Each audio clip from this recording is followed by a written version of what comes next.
ಪ್ರಿಯ ವೀಕ್ಷಕರೇ ನಮಸ್ಕಾರ. ನಾನು ಶರಜನ್. ನೀವು ನೋಡ್ತಾ ಇದ್ದೀರಾ JBM TV ಕನ್ನಡ. ಈಗಾಗಲೇ ಕ್ವಿಜ್ ಕಾಂಪಿಟಿಷನ್ ಅನೇಕ ಕಾರ್ಯಕ್ರಮಗಳನ್ನು ತಾವು ವೀಕ್ಷಿಸಿದ್ದೀರಿ. ಈಗ GHS ಪ್ರೌಢಶಾಲೆ ಕೋಳಾಪುರ ಈ ವಿದ್ಯಾರ್ಥಿನಿಯರಿಂದ ಕ್ವಿಜ್ ಕಾಂಪಿಟಿಷನ್ಗೆ ಅವರಿಗೆ ಸ್ವಾಗತ ಕೋರ್ತಾ ಇದ್ದೇನೆ. ಅವರು ತಮ್ಮ ಪರಿಚಯ ಮಾಡಿಕೊಂಡಿದ್ದಾರೆ. ನನ್ನ ಹೆಸರು ಸಾಯಿಬಿ ಮಮಸಾ ಮಕ್ತುಮ್ನವರು. ನಮ್ಮ ಊರು ಸೊಪ್ಪಡ್ಲ. ನಾನು ಓದುತ್ತಿರುವುದು GHS ಪ್ರೌಢಶಾಲೆ ಓಬಳಾಪುರದಲ್ಲಿ 10ನೇ ತರಗತಿಯನ್ನು ಓದುತ್ತಿದ್ದೇನೆ. ನನ್ನ ಹೆಸರು ರಂಜಿತಾ ಹನುಮಂತ್ ಮಾಧವ್. ನಾನು GHS ಓಬಳಾಪುರ ಶಾಲೆಯಲ್ಲಿ ಓದುತ್ತೇವೆ. ನನ್ನ ಹೆಸರು ನೇತ್ರಾವತಿ ಬಸವರಾಜ್ ಸ್ವರ್ಗಾವಿ. ನಾನು 10ನೇ ತರಗತಿಯಲ್ಲಿ ಓದುತ್ತಿದ್ದೇನೆ. ನಮ್ಮ ಶಾಲೆಯ ಹೆಸರು GHS ಓಬಳಾಪುರ. ನನ್ನ ಹೆಸರು ತೇಜಸ್ವಿನಿ ಬಡ್ಕುರ್ಕಿ. ನಾನು 10ನೇ ತರಗತಿಯಲ್ಲಿ ಓದುತ್ತಿದ್ದೇನೆ. ನಮ್ಮ ಶಾಲೆಯ ಹೆಸರು DG ಪಾಟೀಲ್ ಪ್ರೌಢಶಾಲೆ ಓಬಳಾಪುರ. ಈ ರೀತಿಯಾದಂತಹ ಅವರು ತಮ್ಮ ಪರಿಚಯವನ್ನು ನೀಡಿದ್ದಾರೆ. ಈಗ ಕ್ವಿಜ್ ಕಾಂಪಿಟಿಷನ್ ಪ್ರಥಮ ಪ್ರಶ್ನೆ. ನನ್ನ ಬಲಗಡೆ ಇರುವಂತದ್ದು ಟೀಮ್ ಎ, ಅದೇ ರೀತಿಯಾಗಿ ಎಡಗಡೆ ಟೀಮ್ ಬಿ. ಎ ಮತ್ತು ಬಿ ಟೀಮ್ಗಳ ನಡುವೆ ಈ ಒಂದು ಕಾಂಪಿಟಿಷನ್. ಪ್ರಥಮವಾಗಿ ಎ ತಂಡದವರಿಗೆ ಪ್ರಶ್ನೆ. ಚಾಮರಾಜ ಒಡೆಯರ್ ಅಂದ್ರೆ ನಾನು ಕೇಳ್ತಾ ಇರೋ ಪ್ರಶ್ನೆ ಏನು ಅಂತಂದ್ರೆ ಕರ್ನಾಟಕ ರಾಜ್ಯಪಾಲರು ಮತ್ತು ಅವರ ಅಧಿಕಾರ ಅವಧಿ. ರೂಲ್ಸ್ ಬೇರೆ ಹೇಳ್ಕೊಡ್ತೇನೆ ನಿಮಗೆ. ಒಂದು ಪ್ರಶ್ನೆಗೆ 10 ಅಂಕಗಳು, ಸರಿಯಾದ ಉತ್ತರಕ್ಕೆ 10 ಅಂಕಗಳು ಲಭಿಸುತ್ತವೆ. ತಪ್ಪು ಉತ್ತರಕ್ಕೆ 5 ಅಂಕಗಳು ಕಡಿತವಾಗುತ್ತವೆ. ನೀವು ಬಹಳ ಚಾಚು ತಪ್ಪದೆ ಎಚ್ಚರಿಕೆಯಿಂದ ಉತ್ತರಿಸಬೇಕು. ಆದರೆ ಒಂದು ಚಾನ್ಸ್ ನಿಮಗೆ ಪಾಸ್ ಅನ್ನುವಂಥದ್ದಿರುತ್ತೆ. ಆ ಪ್ರಶ್ನೆ ನೀತಿ ಮುಂದಿನ ಟೀಮಿಗೆ ಹೋಗುತ್ತೆ. ಅದು ಒಂದು ಚಾನ್ಸ್ ಮಾತ್ರ. ಮುಂದೆ ಏನು ಅಂತಂದ್ರೆ ತಪ್ಪು ಪ್ರಶ್ನೆಗೆ 5 ಅಂಕಗಳು ಕಡಿತ. ಈ ವಿಚಾರ ಮಾಡಲು 30 ಸೆಕೆಂಡ್ಗಳು ಮಾತ್ರ ಕಾಲಾವಕಾಶ ಇರ್ತದೆ. ಅದಕ್ಕೆ ಹೆಚ್ಚಿಗೆ ಟೈಮ್ ತಗೋಬಾರ್ದು. ಇದೆಲ್ಲ ಓಕೆ, ಸ್ಟಾರ್ಟ್ ಮಾಡ. ಕರ್ನಾಟಕದ ರಾಜ್ಯಪಾಲರು ಮತ್ತು ಅವರ ಅಧಿಕಾರ ಅವಧಿ, ಇದಕ್ಕೆ ಸಂಬಂಧಿಸಿದ ಪ್ರಶ್ನೆ. ಪ್ರಪ್ರಥಮವಾಗಿ ಜಯಚಾಮರಾಜ ಒಡೆಯರು ಇವರ ಅಧಿಕಾರ ಅವಧಿ ಎಲ್ಲಿಂದ ಎಲ್ಲಿಯವರೆಗೆ? ಯಾವ ವರ್ಷದಿಂದ ಯಾವ ವರ್ಷದವರೆಗೆ? ಟೀಮ್ ಎ 1947ರಿಂದ 1964. ಇದು ಸತ್ಯ, ಕರೆಕ್ಟಾ? ತಪ್ಪು ಉತ್ತರ ಇತ್ತಂತಂದ್ರೆ ರೀತಿ 5 ಅಂಕಗಳು ಕಡಿತವಾಗ್ತವೆ. ಸರಿ. ಈಗ ನೀವು ಹೇಳಿದಂತದ್ದು 1947ರಿಂದ 1964 ಇದು ಸರಿಯಾದ ಉತ್ತರ. ಅದಕ್ಕೇನೈತಿ ಟೀಮ್ ಎ ದವರಿಗೆ 10 ಅಂಕಗಳು ಲಭಿಸುತ್ತವೆ. ಆದ್ರೆ ಇನ್ನೊಂದು ಹೇಳಬೇಕಾಗಿತ್ತು ನಾನು ಏನಂತಂದ್ರೆ, ನೀವು ಪ್ರಶ್ನೆ ನಾವು ಕೇಳಿದಾಗ ಉತ್ತರ ಮೊದಲೇ ಏನೈತಿ ತಪ್ಪು ಉತ್ತರ ಕೊಟ್ಟರೆ ಏನೈತಿ ನಿಮ್ಮಲ್ಲಿ ಅಂಕಗಳು ಇರುವುದಿಲ್ಲ. ಅದಕ್ಕೇನೈತಿ ನಾವು JBM ಟಿವಿಯ ಪರವಾಗಿ 10 ಅಂಕಗಳು ಏನೈತಿ ನೀವು ಮುಂಚಿತವಾಗಿ ಕೊಟ್ಟಿದ್ದೀವಿ. ಆ 10 ಅಂಕಗಳ ಪೈಕಿ ಈಗ ನೀವು ಸರಿಯಾದ ಉತ್ತರ ಕೊಟ್ಟಿದ್ದೀರಿ. ಅದಕ್ಕೆ ಮೊದಲೇ 10 ಅಂಕಗಳು ಮತ್ತು ಈಗ ನೀವು ಸರಿಯಾದ ಉತ್ತರ ಕೊಟ್ಟತಕ್ಕ 10 ಅಂಕಗಳು, ಒಟ್ಟು 20 ಅಂಕಗಳು ಎ ತಂಡದವರಿಗೆ. ಅದೇ ರೀತಿಯಾಗಿ ಬಿ ತಂಡದವರಿಗೆ ಮುಂದಿನ ಪ್ರಶ್ನೆ. 1964ರಿಂದ 1965ರವರೆಗೆ ಅಧಿಕಾರ ಅವಧಿಯಲ್ಲಿದ್ದಂತಹ ರಾಜ್ಯಪಾಲರು ಯಾರು? 1964ರಿಂದ 1965ರವರೆಗೆ ಕರ್ನಾಟಕದ ರಾಜ್ಯಪಾಲರಾಗಿ ಅಧಿಕಾರ ಅವಧಿ ನಡೆಸಿಕೊಟ್ಟಂತಹ ರಾಜ್ಯಪಾಲರು ಯಾರು? ಸರಿಯಾದ ಉತ್ತರಕ್ಕೆ 10 ಅಂಕಗಳು, ತಪ್ಪು ಉತ್ತರಕ್ಕೆ 5 ಅಂಕಗಳ ಕಡಿತ. ಸಮಯ ಮೀರ್ತಾ ಇದೆ, ಬೇಗನೆ ಉತ್ತರಿಸಬೇಕು. 1964ರಿಂದ 65ರವರೆಗೆ ಕರ್ನಾಟಕದ ರಾಜ್ಯಪಾಲರು ಮತ್ತು ಅವರ ಅಧಿಕಾರ ಅವಧಿ ಅಂತ ನಾನು ಹೇಳಿದ್ದೀನಿ. ಈಗ ಆ ರಾಜ್ಯಪಾಲರು ಯಾರು?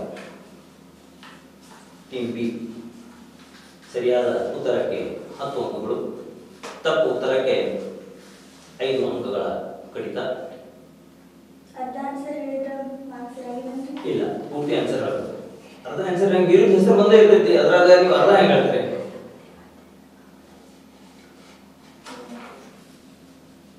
ಹತ್ತೊಂಬತ್ತು 1964ರಿಂದ 65ರವರೆಗೆ ರಾಜ್ಯಪಾಲರಾಗಿ ಅಧಿಕಾರ ವಹಿಸಿದ ರಾಜ್ಯಪಾಲರು ಯಾರು? ಕೊನೆಯ 5 ಸೆಕೆಂಡ್.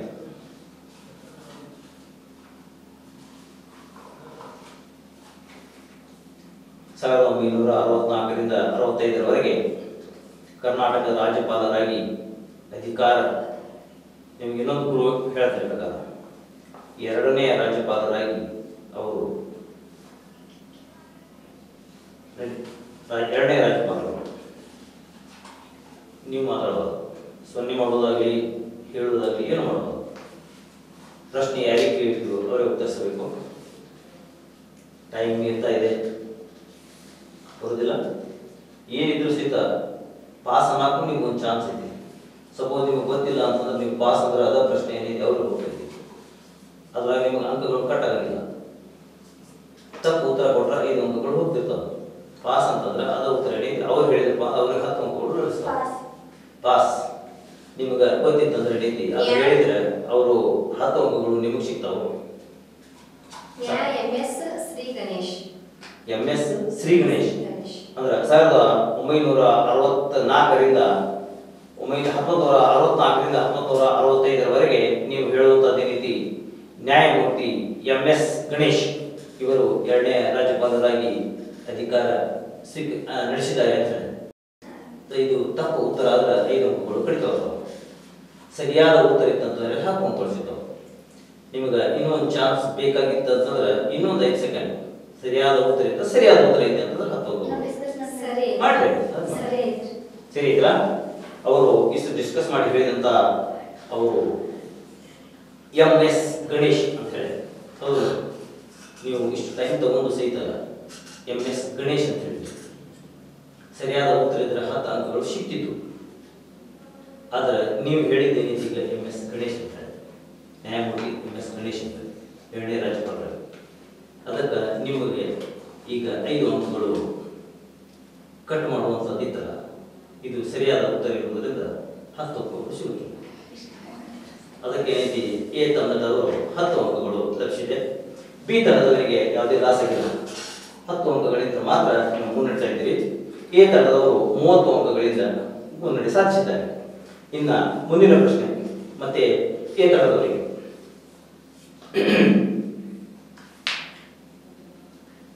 ಗೋವಿಂದ ನಾರಾಯಣ್ ಕರ್ನಾಟಕದ ರಾಜ್ಯಪಾಲರಾಗಿ ಸೇವೆ ಸಲ್ಲಿಸಿದ್ದಾರೆ.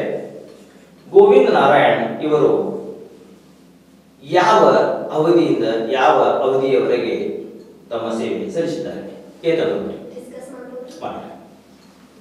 ಗೋವಿಂದ ನಾರಾಯಣ್ ಇವರು ರಾಜ್ಯಪಾಲರಾಗಿ ಸೇವೆ ಸಲ್ಲಿಸಿದ್ದಾರೆ. ಇವರ ಸೇವಾ ಅವಧಿ ಎಲ್ಲಿಂದ ಎಲ್ಲಿಯವರೆಗೆ? ಡಿಸ್ಕಷನ್ ಮಾಡಬಹುದು, ಅದಕ್ಕೇನಿಲ್ಲ. ಆ ಪ್ರಶ್ನೆ ಅಕಸ್ಮಾತ್ ಪಾಸ್ ಅಂತ ನಿಮ್ಗೆ ಬರ್ತಿರ್ತದೆ, ನೀವು ಸಹಿತ ಸ್ವಲ್ಪ ಚರ್ಚೆ ಮಾಡಿರ್ತೀರಿ. ಹೌದಲ್ಲ? ಯಾವುದು ಸರಿಯಾದ ಪ್ರಶ್ನೆಗೆ ಸರಿಯಾದ ಉತ್ತರ ಇದ್ದರೆ 10 ಅಂಕಗಳು, ತಪ್ಪು ಉತ್ತರಕ್ಕೆ 1977ರಿಂದ 1983ರವರೆಗೆ. 1977ರಿಂದ 1983ರವರೆಗೆ. ನೀವು ಹೇಳ್ತಾ ಇರೋದೇ ರೀತಿ ಕರ್ನಾಟಕದ ರಾಜ್ಯಪಾಲರಾಗಿ ಗೋವಿಂದ ನಾರಾಯಣ್ ಇವರು 1977ರಿಂದ 83ರವರೆಗೆ ಇವರು ತಮ್ಮ ಸೇವಾ ಅವಧಿ ಅಂತ ಹೇಳಿದರು. ಅಂದ್ರೆ 2 ಪ್ರಶ್ನೆಗಳಿಗೆ ಸರಿಯಾದ ಉತ್ತರ ಕೊಟ್ಟರು. 3ನೇ ಪ್ರಶ್ನೆಗೆ ಏನೈತಿ ಸರಿಯಾದ ಉತ್ತರ ಕೊಡಬಹುದಿತ್ತು ಅಂತ ನಾನು ತಿಳ್ಕೊತೀನಿ. ಆದ್ರೆ ಸರಿ ಇಟ್ಟು ತಪ್ಪು ಇತ್ತು ಗೊತ್ತಿಲ್ಲ. ನೀವು ನಿಮ್ಮ ಅನಿಸಿಕೆ ಪ್ರಕಾರ ಅದು ಸರಿಯಾದ ಉತ್ತರ, ಹೌದಲ್ಲ? ಆದ್ರೆ ಅದು ಸರಿನಾ ಅಂತನ್ನುವಂಥದ್ದು ಐತೆ ಅಂತಂದ್ರೆ ನಿಮಗೆ ಇನ್ನೊಂದು 5 ಸೆಕೆಂಡ್ ಕಾಲಾವಕಾಶ ಕೊಡ್ತೇನೆ. ಡಿಸ್ಕಷನ್ ಮಾಡಿ ಸರಿಯಾಗಿ ಐತಿ ಅಂದ್ರೆ ಅದ ಸರಿಯಾಗಿ ಐತಿ ಅಂತ ಹೇಳ್ರಿ, ಇಲ್ಲ ಅದು ತಪ್ಪರಿ ಇದು ಸರಿ ಐತಿ ಅಂತ ಹೇಳ್ರಿ. ಗೋವಿಂದ ನಾರಾಯಣ್ ಇವರು ಅಧಿಕಾರ ಅವಧಿ ಯಾವ ವರ್ಷದಿಂದ ಯಾವ ವರ್ಷದವರೆಗೆ? ನೀವು ಹೇಳಿದ್ದೀರಿ 1977ರಿಂದ 83ರವರೆಗೆ ಅಂತ ನೀವು ಹೇಳ್ತಾ ಇದ್ದೀರಿ. ಇದು ಫೈನಲ್ ಉತ್ತರ? ಸಪೋಸ್ ತಪ್ಪಿತ್ತಪ್ಪ ಅಂತಂದ್ರೆ ಏನೈತಿ 5 ಅಂಕಗಳು ಕಡಿತೋಗ್ತಾವೆ. ಅಂದ್ರೆ ಈಗ ನೀವು 30 ಅಂಕಗಳಿಂದ ಮುನ್ನಡಿತಾ ಇರ್ತೀರಿ, ಅದು 5 ಅಂಕ ಕಟ್ ಅದು ಅಂತ 25 ಅಂಕ ಬರ್ತಿದೆ. ಸರಿಯಾದ ಉತ್ತರ ಇತ್ತಂದ್ರೆ 40. ಇದು ಸರಿಯಾದ ಅಂತಿಮ ನಿರ್ಧಾರ. ಇದರೊಳಗೆ ಡಿಸ್ಕಷನ್ ಮಾಡಕ್ಕೆ ಬೇಡ ಅಂತಂದ್ಮ್ಯಾಗ ಈಗ ಇವರ 5 ಅಂಕಗಳನ್ನು ಜಡ್ಜಿಸ್ ಇವರು ಈಗ ಕೊಟ್ಟಂತ ಉತ್ತರ ಇವರು ಹೇಳುವಂಥದ್ದು ಏನೈತಿ 1977ರಿಂದ 83 ಅಂತ ಹೇಳ್ತಾರೆ. ಅದಕ್ಕೆ ಈಗ ಅವರು 30 ಅಂಕಗಳು ಅವರು ಮುನ್ನಡೆ ಸಾಧಿಸಿದ್ದಾರೆ. ಅದರಲ್ಲಿ 5 ಅಂಕಗಳು ಏನೈತಿ ನಿಮ್ಗೆ ಗಳಿಕೆ ಕೊಡಿಸೋದು ಬೇಡ, ಇನ್ನು 10 ಅಂಕಗಳು ಪ್ಲಸ್ ಮಾಡಿ 10 ಅಂಕ ಕೊಡಿ, ಯಾಕಂದ್ರೆ ಇದು ಸರಿಯಾದ ಉತ್ತರ. ಮುಂದಿನ ಪ್ರಶ್ನೆ ಬಿ ತಂಡದವರಿಗೆ 1976ರಿಂದ 1977 1976ರಿಂದ 1977 ಕರ್ನಾಟಕದ ರಾಜ್ಯಪಾಲರಾಗಿ ಸೇವೆ ಸಲ್ಲಿಸಿದರು ಯಾರು?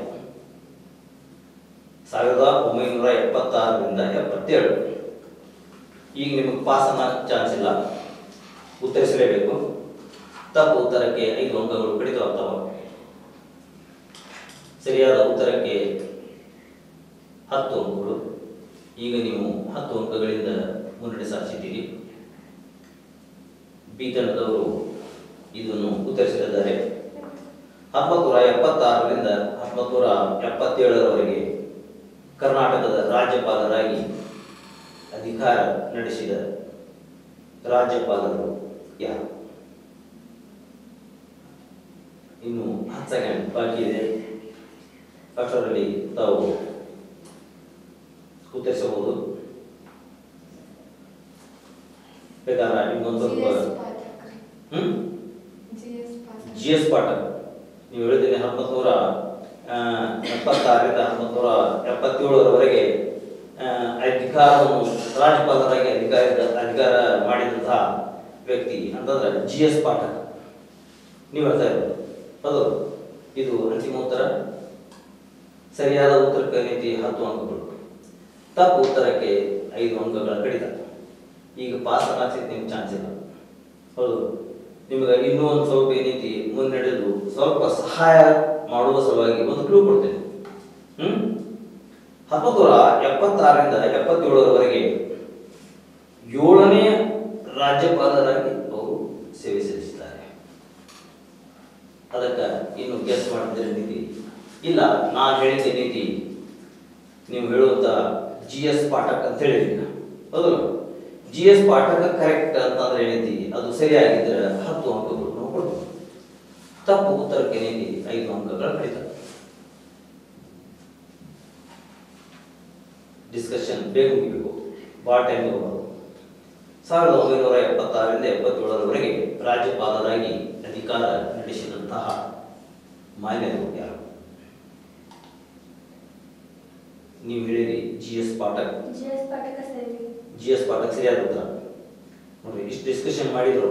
ಡಿಸ್ಕಷನ್ ಮಾಡಿದ ನಂತರ ಒಂದು ಹಂತಕ್ಕೆ ಬಂದರು. ಅವು GS ಪಾಠಕ್ ಅಂತ ಹೇಳಿ ಈಗಾಗಲೇ ನಿಮ್ಮ ಹತ್ರ 10 ಅಂಕಗಳಿವೆ. ಇದು ಸರಿಯಾಗಿ ಉತ್ತರ ಇತ್ತು ಅಂತಂದ್ರೆ ಹೇಳಿದ್ರಿ 10ಕ್ಕೆ ಎಷ್ಟಕ್ಕ 20 ಅಂಕ. ತಪ್ಪು ಉತ್ತಿದ್ರೆ 5 ಅಂಕ ಕೇಳ್ತಿದ್ವಿ. ಅದಕ್ಕೆ ಇದು ನೀವು ಹೇಳಿದಂತ GS ಪಾಠಕ್. GS ಪಾಠಕ್ ಇವರು 1967ರಿಂದ 69ರವರೆಗೆ ಸೇವೆ ಸಲ್ಲಿಸಿದ್ದಾರೆ. ಆದರೆ 1976ರಿಂದ 77ರವರೆಗೆ ಉಮಾಶಂಕರ್ ದೀಕ್ಷಿತ್. ಅದಕ್ಕೆ ಈ ತಮ್ಮ ಉತ್ತರ ತಪ್ಪು. ಅದಕ್ಕೆ 10 ಅಂಕಗಳಲ್ಲಿ 5 ಅಂಕಗಳು ಮತ್ತೆ ಕಡಿದು ಹೋಗುತ್ತವೆ. ಈಗ ಅಂತಿಮ ಒಂದು ಪ್ರಶ್ನೆ, ಲಾಸ್ಟ್ ಕ್ವಶನ್, ಇದು ಕೊನೆಯ ಪ್ರಶ್ನೆ. ಪಿ ವೆಂಕಟ ಸುಬ್ಬಯ್ಯ ರಾಜ್ಯಪಾಲರು ಇವರ ಅಧಿಕಾರ ಅವಧಿ ಎಲ್ಲಿಂದ ಎಲ್ಲಿಯವರೆಗೆ? ಪಿ ವೆಂಕಟ ಸುಬ್ಬಯ್ಯ. ನಿಮಗೆ ಇನ್ನೊಂದು ಸ್ವಲ್ಪ ಸಹಾಯಾರ್ಥವಾಗಿ ಇವರು 10ನೇ ರಾಜ್ಯಪಾಲರಾಗಿ ಸೇವೆ ಸಲ್ಲಿಸಿದ್ದಾರೆ. ಅದಕ್ಕಾಗಿ ತಾವು ಸರಿಯಾದ ಉತ್ತರ ಕೊಟ್ಟರೆ 10 ಅಂಕಗಳು, ತಪ್ಪು ಉತ್ತರಕ್ಕೆ 5 ಅಂಕಗಳು ಕಡಿತಗೊಳ್ಳುತ್ತವೆ. ಇದು ಅಂತಿಮ ಹಾಗೂ ಕೊನೆಯ ಪ್ರಶ್ನೆ, ಈ ಸುತ್ತಿನ ಕೊನೆಯ ಪ್ರಶ್ನೆ. 1988ರಿಂದ 1990ರವರೆಗೆ. 1988ರಿಂದ 1990ರವರೆಗೆ ಅಂದ್ರೆ 10ನೇ ರಾಜ್ಯಪಾಲರಾಗಿ ಪಿ ವೆಂಕಟ ಸುಬ್ಬಯ್ಯ ಇವರು 1988ರಿಂದ 90ರವರೆಗೆ. ನೀವು ಬಹಳ ಕಡಿಮೆ ಹೇಳ್ತೀರಿ, ಯಾಕಂತಂದ್ರೆ ಇಲ್ಲಿ ಕೇಳುವುದಿಲ್ಲ, ಎಲ್ಲರೂ ಕೇಳ್ತಿರ್ತಾರೆ. ಅದಕ್ಕೆ ಸ್ವಲ್ಪ ಎತ್ತರದ ನೀವು ಕೇಳಬೇಕು. 1988ರಿಂದ 1990ರವರೆಗೆ ಪಿ ವೆಂಕಟ ಸುಬ್ಬಯ್ಯ ಇವರು ರಾಜ್ಯಪಾಲರಾಗಿ ಸೇವೆ ಸಲ್ಲಿಸಿದ್ದಾರೆ ಅಂತ ಹೇಳಿ ಅವರು ಹೇಳ್ತಾರೆ. ಆದ್ರೆ ಇಲ್ಲಿವರೆಗೆ ನೀವು ಸರಿಯಾದ ಉತ್ತರನ ಪಡ್ಕೊಂಡು ಬಂದಿರಿ. 1, 2, 3 ಪ್ರಶ್ನೆಗಳಿಗೆ ಸರಿಯಾದ ಉತ್ತರ ಕೊಡ್ಕೊಂಡು ಬಂದಿರಿ. ಅದಕ್ಕಾಗಿ ನಿಮಗೆ 40 ಅಂಕಗಳಿಗೂ ಮುನ್ನಡೆತಾ ಇದೆ. ಕೊನೆಯದಾಗಿ ಈಗ ನೀವು ಹೇಳಿದ ನೀತಿ ಪಿ ವೆಂಕಟಸುಬ್ಬಯ್ಯ ಅವರು 1988-90ರವರೆಗೆ ಅಂತ ಹೇಳಿದರು. ಕೊನೆಯ ಹಂತಕ್ಕೆ ಬಂದ ನೀವು ಸರಿಯಾದ ಉತ್ತರ ಕೊಡುವುದರಲ್ಲಿ ಸಫಲರಾಗಿದ್ದೀರಿ. ಅದಕ್ಕಾಗಿ ನಿಮಗೆ 10 ಅಂಕಗಳು ಮತ್ತೆ ಲಭಿಸುತ್ತವೆ. ಇದು ಸರಿಯಾದ ಉತ್ತರ. ಈಗ ಸ್ಕೋರ್: ಎ ತಂಡದವರ ಒಟ್ಟು ಅಂಕಗಳು 50, ಬಿ ತಂಡದವರ ಒಟ್ಟು ಅಂಕಗಳು 5. ಇದು ಕೊನೆಯ ಹಾಗೂ ಅಂತಿಮ ಸುತ್ತ. ಈಗ ಬಿ ತಂಡದವರು ಎ ತಂಡದವರಿಗೆ ಗೆಲ್ಲಿಸಿದ್ದಾರೆ. ಅದಕ್ಕಾಗಿ ಬಿ ತಂಡದವರು ಈಗ ನಿರ್ಗಮಿಸುತ್ತಿದ್ದಾರೆ. ಎ ತಂಡದವರಿಗೆ ಮತ್ತೆ ಮುಂದಿನ ಸುತ್ತಿಗೆ ಅವರಿಗೆ ಕಾಲಾವಕಾಶ ಇರುತ್ತದೆ. ಪ್ರಿಯ ಮತ್ತೆ ಕಾರ್ಯಕ್ರಮದಲ್ಲಿ ನಮಗೆ ಸ್ವಾಗತ. ಈಗ 2ನೇ ಸುತ್ತು ಸರ್ಕಾರಿ ಪ್ರೌಢಶಾಲೆ ಸುನ್ನಾವ್. ಈ ವಿದ್ಯಾರ್ಥಿಗಳಿಂದ ಈ ಕಾಂಪಿಟೇಷನ್ ನಡೀತಾ ಇದೆ. ಅವರು ತಮ್ಮ ಪರಿಚಯ ಮಾಡಿಕೊಳ್ಳಿದ್ದಾರೆ. ಸ್ವಲ್ಪ ಎಂಥದ್ದು ನೀವು ಹೇಳಬೇಕು. ನನ್ನ ಹೆಸರು ವಿಕ್ರಮ್ ಮಹಾದೇವ್ ಕೋಲಾರ್. ನಾನು ಸರ್ಕಾರಿ ಪ್ರೌಢಶಾಲೆ ಸುನ್ನಾವ್ ಗ್ರಾಮದಲ್ಲಿ ಓದುತ್ತೇನೆ. ನನ್ನ ಹೆಸರು ಮಂಜುನಾಥ್ ರಾಯಪ್ಪ ಬೆಳಗಂಟಿ. ನಾನು ಸರ್ಕಾರಿ ಪ್ರೌಢಶಾಲೆ ಸುನ್ನಾಳದಲ್ಲಿ 9ನೇ ತರಗತಿಯಲ್ಲಿ ಓದುತ್ತಿದ್ದೇನೆ. ನನ್ನ ಹೆಸರು ದೀಪಾ ವಲ್ಲಪ್ಪ ಒಜಮಟ್ಟಿ. ನಾನು 9ನೇ ತರಗತಿಯಲ್ಲಿ ಸರ್ಕಾರಿ ಪ್ರೌಢಶಾಲೆ ಸುನ್ನಾ ಶಾಲೆಯಲ್ಲಿ ಓದುತ್ತಿದ್ದೇನೆ. ನನ್ನ ಹೆಸರು ರಕ್ಷಿತಾ ಅಶೋಕ್ಮಾಳಿ. ನಾನು ಸರ್ಕಾರಿ ಪ್ರೌಢಶಾಲೆ ಸುನ್ನಾಳದಲ್ಲಿ 9ನೇ ತರಗತಿಯಲ್ಲಿ ವ್ಯಾಸಂಗ ಮಾಡುತ್ತಿದ್ದೇನೆ. ಈ ರೀತಿಯಾದಂತಹ ಅವರು ತಮ್ಮ ಪರಿಚಯ ನೀಡಿದ್ದಾರೆ. ವಿದ್ಯಾರ್ಥಿಗಳೇ, ತಮಗೆ ಈಗಾಗಲೇ ರೂಲ್ಸ್ ಅಂತೂ ಗೊತ್ತಿದೆ. ಸರಿಯಾದ ಪ್ರಶ್ನೆಗೆ 10 ಅಂಕಗಳು, ತಪ್ಪು ಉತ್ತರಕ್ಕೆ 5 ಅಂಕಗಳ ಕಡಿತ. ಈಗಾಗಲೇ ನಾವು JBM ಟಿವಿಯ ಪರವಾಗಿ 10 ಅಂಕಗಳ ನೀತಿ, ಎ ಮತ್ತು ಬಿ ಟಿವಿಗೆ 10 ಅಂಕಗಳು ಕೊಟ್ಟಿದ್ದೇವೆ. ತಪ್ಪು ಉತ್ತರಕ್ಕೆ 5 ಅಂಕಗಳು ಕಡಿತ ಹೋಗುತ್ತವೆ. ನಿಮಗೆ ಪ್ರಶ್ನೆ ಈ ಉತ್ತರ ಬಾರದೇ ಇದ್ದಾಗ ಪಾಸ್ ಅನ್ನುವಂಥದ್ದು ಚಾನ್ಸ್ ಕೊಡ್ತೀವಿ, ಗೋಲ್ಡನ್ ಚಾನ್ಸ್. ಅದನ್ನೇ ನೀವು ಪಾಸ್ ಅಂದರೆ ಯಾವುದೇ ಅಂಕಗಳು ಕಡಿತ ಹೋಗೋದಿಲ್ಲ. ಆದರೆ ಅದ ನಂತರ ಮತ್ತೆ ಉತ್ತರ ಹೇಳಲೇಬೇಕು ಈ ರೀತಿಯಾದಂಥದ್ದು. ಈಗ ಪ್ರಪ್ರಥಮವಾಗಿ ಎ ತಂಡದವರಿಗೆ ಕರ್ನಾಟಕದ ರಾಜ್ಯಪಾಲರು ಮತ್ತು ಅವರ ಕಾಲಾವಧಿ, ಇದಕ್ಕೆ ಸಂಬಂಧಿಸಿದ ಪ್ರಶ್ನೆ ಕೇಳ್ತಾ ಇದ್ದೇನೆ. 11ನೇ ರಾಷ್ಟ್ರಪತಿಗಳಾಗಿ 11ನೇ ರಾಜ್ಯಪಾಲರಾಗಿ ಭಾನು ಪ್ರತಾಪ್ ಸಿಂಗ್ ಇವರು ತಮ್ಮ ಸೇವಾ ಅವಧಿಯನ್ನು ಸೇವೆ ಮಾಡಿದ್ದಾರೆ. ಇವರ ಸೇವಾ ಅವಧಿ ಎಲ್ಲಿಂದ ಎಲ್ಲಿಯವರೆಗೆ? 11ನೇ ರಾಜ್ಯಪಾಲರಾಗಿ ಭಾನು ಪ್ರತಾಪ್ ಸಿಂಗ್ ಇವರು ಸೇವೆ ಸಲ್ಲಿಸುತ್ತಾರೆ. ಇವರ ಸೇವಾ ಅವಧಿ ಎಲ್ಲಿಂದ ಎಲ್ಲಿಯವರೆಗೆ? ಏಕದವರಿಗೆ ಸರಿಯಾದ ಉತ್ತರಕ್ಕೆ 10 ಅಂಕಗಳು, ತಪ್ಪು ಉತ್ತರಕ್ಕೆ 5 ಅಂಕಗಳ ಕಡಿತ. ಉತ್ತರ ಬಾರದೇ ಇದ್ದಾಗ ಪಾಸ್ ಅನ್ನಬಹುದು. ಯಾವುದೇ ಅಂಕಗಳು ಕಡಿತವಾಗುವುದಿಲ್ಲ. ಸಮಯ ತಗೋಬಾರದು. ಸಾಧ್ಯವಾದಷ್ಟು ಬೇಗನೆ ಉತ್ತರಿಸಬೇಕು. 11ನೇ ರಾಜ್ಯಪಾಲರಾಗಿ ಭಾನು ಪ್ರತಾಪ್ ಸಿಂಗ್ ಇವರು ಸೇವಾ ಅವಧಿ ಎಲ್ಲಿಂದ ಎಲ್ಲಿಯವರೆಗೆ? ಏತರವರಿಗೆ ಅವರ ಸೇವಾ ಅವಧಿ ಎಲ್ಲಿಂದ ಎಲ್ಲಿಯವರೆಗೆ? ಭಾನು ಪ್ರತಾಪ್ ಸಿಂಗ್ ಬಹಳ ಸಮಯ ತಗೋಬಾರದು. ಇನ್ನು ಕೇವಲ 10 ಸೆಕೆಂಡ್ ಮಾತ್ರ. ಉತ್ತರ ಬಾರದೇ ಇದ್ದರೆ ಪಾಸ್ ಅನ್ನಬಹುದು. ಪಾಸ್ ಅಂತಂದ್ರೆ ಈಗ ನೀವು ಆ ಚಾನ್ಸ್ ಹೋಗಿತ್ತು. ಇನ್ನು ಮುಂದೆ ಪಾಸ್ ಅನ್ನಂಗಿಲ್ಲ. ಯಾವುದೇ ಕಾರಣಕ್ಕೆ ನೀವು ಉತ್ತರ ಕೊಟ್ಟೇಬೇಕು. ಸಿಕ್ಕಿಲ್ಲ? ಅದೇ ಪ್ರಶ್ನೆ ನಿಮಗೆ. 11ನೇ ರಾಜ್ಯಪಾಲರಾಗಿ ಭಾನು ಪ್ರತಾಪ್ ಸಿಂಗ್ ಇವರು ಸೇವೆ ಸಲ್ಲಿಸಿದ್ದಾರೆ. ಅವರ ಸೇವಾ ಅವಧಿ ಎಲ್ಲಿಂದ ಎಲ್ಲಿಯವರೆಗೆ? ನಿಮ್ಮ ಹತ್ರ 10 ಅಂಕಗಳಿವೆ. 1962ರಿಂದ 1967. 11ನೇ ಭಾನು ಪ್ರತಾಪ್ ಸಿಂಗ್ ರಾಜ್ಯಪಾಲರಾಗಿ 1962ರಿಂದ 67. ನೀವು ಹೇಳಿದಂತಹ ಉತ್ತರ ನೀತಿ 1962ರಿಂದ 67.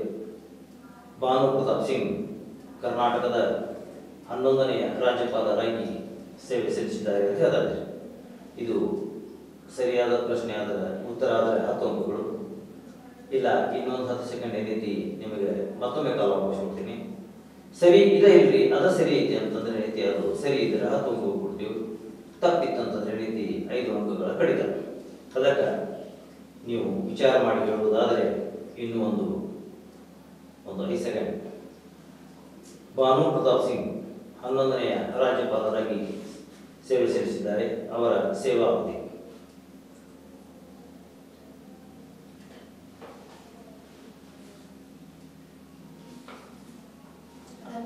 ಯಾವುದು 1962ರಿಂದ 67 ಅನ್ನುವಂಥದ್ದು ಏನೈತಿ ಈಗ ನೀವು ಹೇಳ್ತೀರಿ. ಆದ್ರೆ ಇದು ತಪ್ಪು. ಯಾಕಂತಂದ್ರೆ 11ನೇ ರಾಜ್ಯಪಾಲರಾಗಿ ಭಾನು ಪ್ರತಾಪ್ ಸಿಂಗ್ ಇವರು 1990ರಿಂದ 91ರವರೆಗೆ ಇವರ ಸೇವಾವಧಿ. ನೀವು ತಪ್ಪು ಉತ್ತರ ಹೇಳಿದ್ದೀರಿ. ಅದಕ್ಕೆ ಬಿ ತಂಡದವರ 5 ಅಂಕಗಳು ಕಡಿಮೆ. ಮತ್ತೆ ಮುಂದಿನ ಪ್ರಶ್ನೆ ಬಿ ತಂಡದವರಿಗೆ. ಯಾಕಂದರೆ ಎ ತಂಡದವರಿಗೆ ಕೇಳಿತ್ತು, ಅದು ಪಾಸ್ ಅಂತಂದ್ರು. ಬಿ ತಂಡದವರಿಗೆ ಮುಂದಿನ ಪ್ರಶ್ನೆ. 1947ರಿಂದ 1964ರವರೆಗೆ ರಾಜ್ಯಪಾಲರಿಗೆ ಅವರ ಸೇವೆ ಸಲ್ಲಿಸಿದ ರಾಜ್ಯಪಾಲರ ಹೆಸರು ಏನು? 1947ರಿಂದ 1964ರವರೆಗೆ ಕರ್ನಾಟಕದ ರಾಜ್ಯಪಾಲರಾಗಿ ಅವರು ಸೇವೆ ಸಲ್ಲಿಸಿದ್ದಾರೆ. ಆ ರಾಜ್ಯಪಾಲರ ಹೆಸರು ಏನು? ಸರಿಯಾದ ಉತ್ತರಕ್ಕೆ 10 ಅಂಕಗಳು, ತಪ್ಪು ಉತ್ತರಕ್ಕೆ 5 ಅಂಕಗಳ ಕಡಿತ. ನಿಮಗೆ ಉತ್ತರ ಬಾರದೇ ಇದ್ದಲ್ಲಿ ಪಾಸ್ ಅನ್ನಾಗಲು ನಿಮಗೊಂದು ಚಾನ್ಸ್ ಇದೆ. ಈಗಾಗಲೇ ನೀವು 5 ಅಂಕಗಳು ಕಡಿತಗೊಂಡಿದ್ದೀರಿ. ಅದಕ್ಕಾಗಿ ನಿಮಗೆ ಇನ್ನೊಂದು ಸ್ವಲ್ಪ ಕ್ಲೂ ಕೊಡಲಿಕ್ಕೆ ಹೇಳ್ತಾ ಇದ್ದೀನಿ. ಅವರು ಕರ್ನಾಟಕ ರಾಜ್ಯದ ಪ್ರಥಮ ರಾಜ್ಯಪಾಲರಾಗಿ ಸೇವೆ ಸಲ್ಲಿಸಿದ್ದಾರೆ. ಅವರ ಸೇವಾವಧಿ 1947ರಿಂದ 1964. ಇವರು ಕರ್ನಾಟಕದ ರಾಜ್ಯಪಾಲರಾಗಿ ಸೇವೆ ಸಲ್ಲಿಸಿದ್ದಾರೆ. ಆ ರಾಜ್ಯಪಾಲರ ಹೆಸರು ಏನು? ಕೊನೆಯ 10 ಸೆಕೆಂಡ್ ಮಾತ್ರ.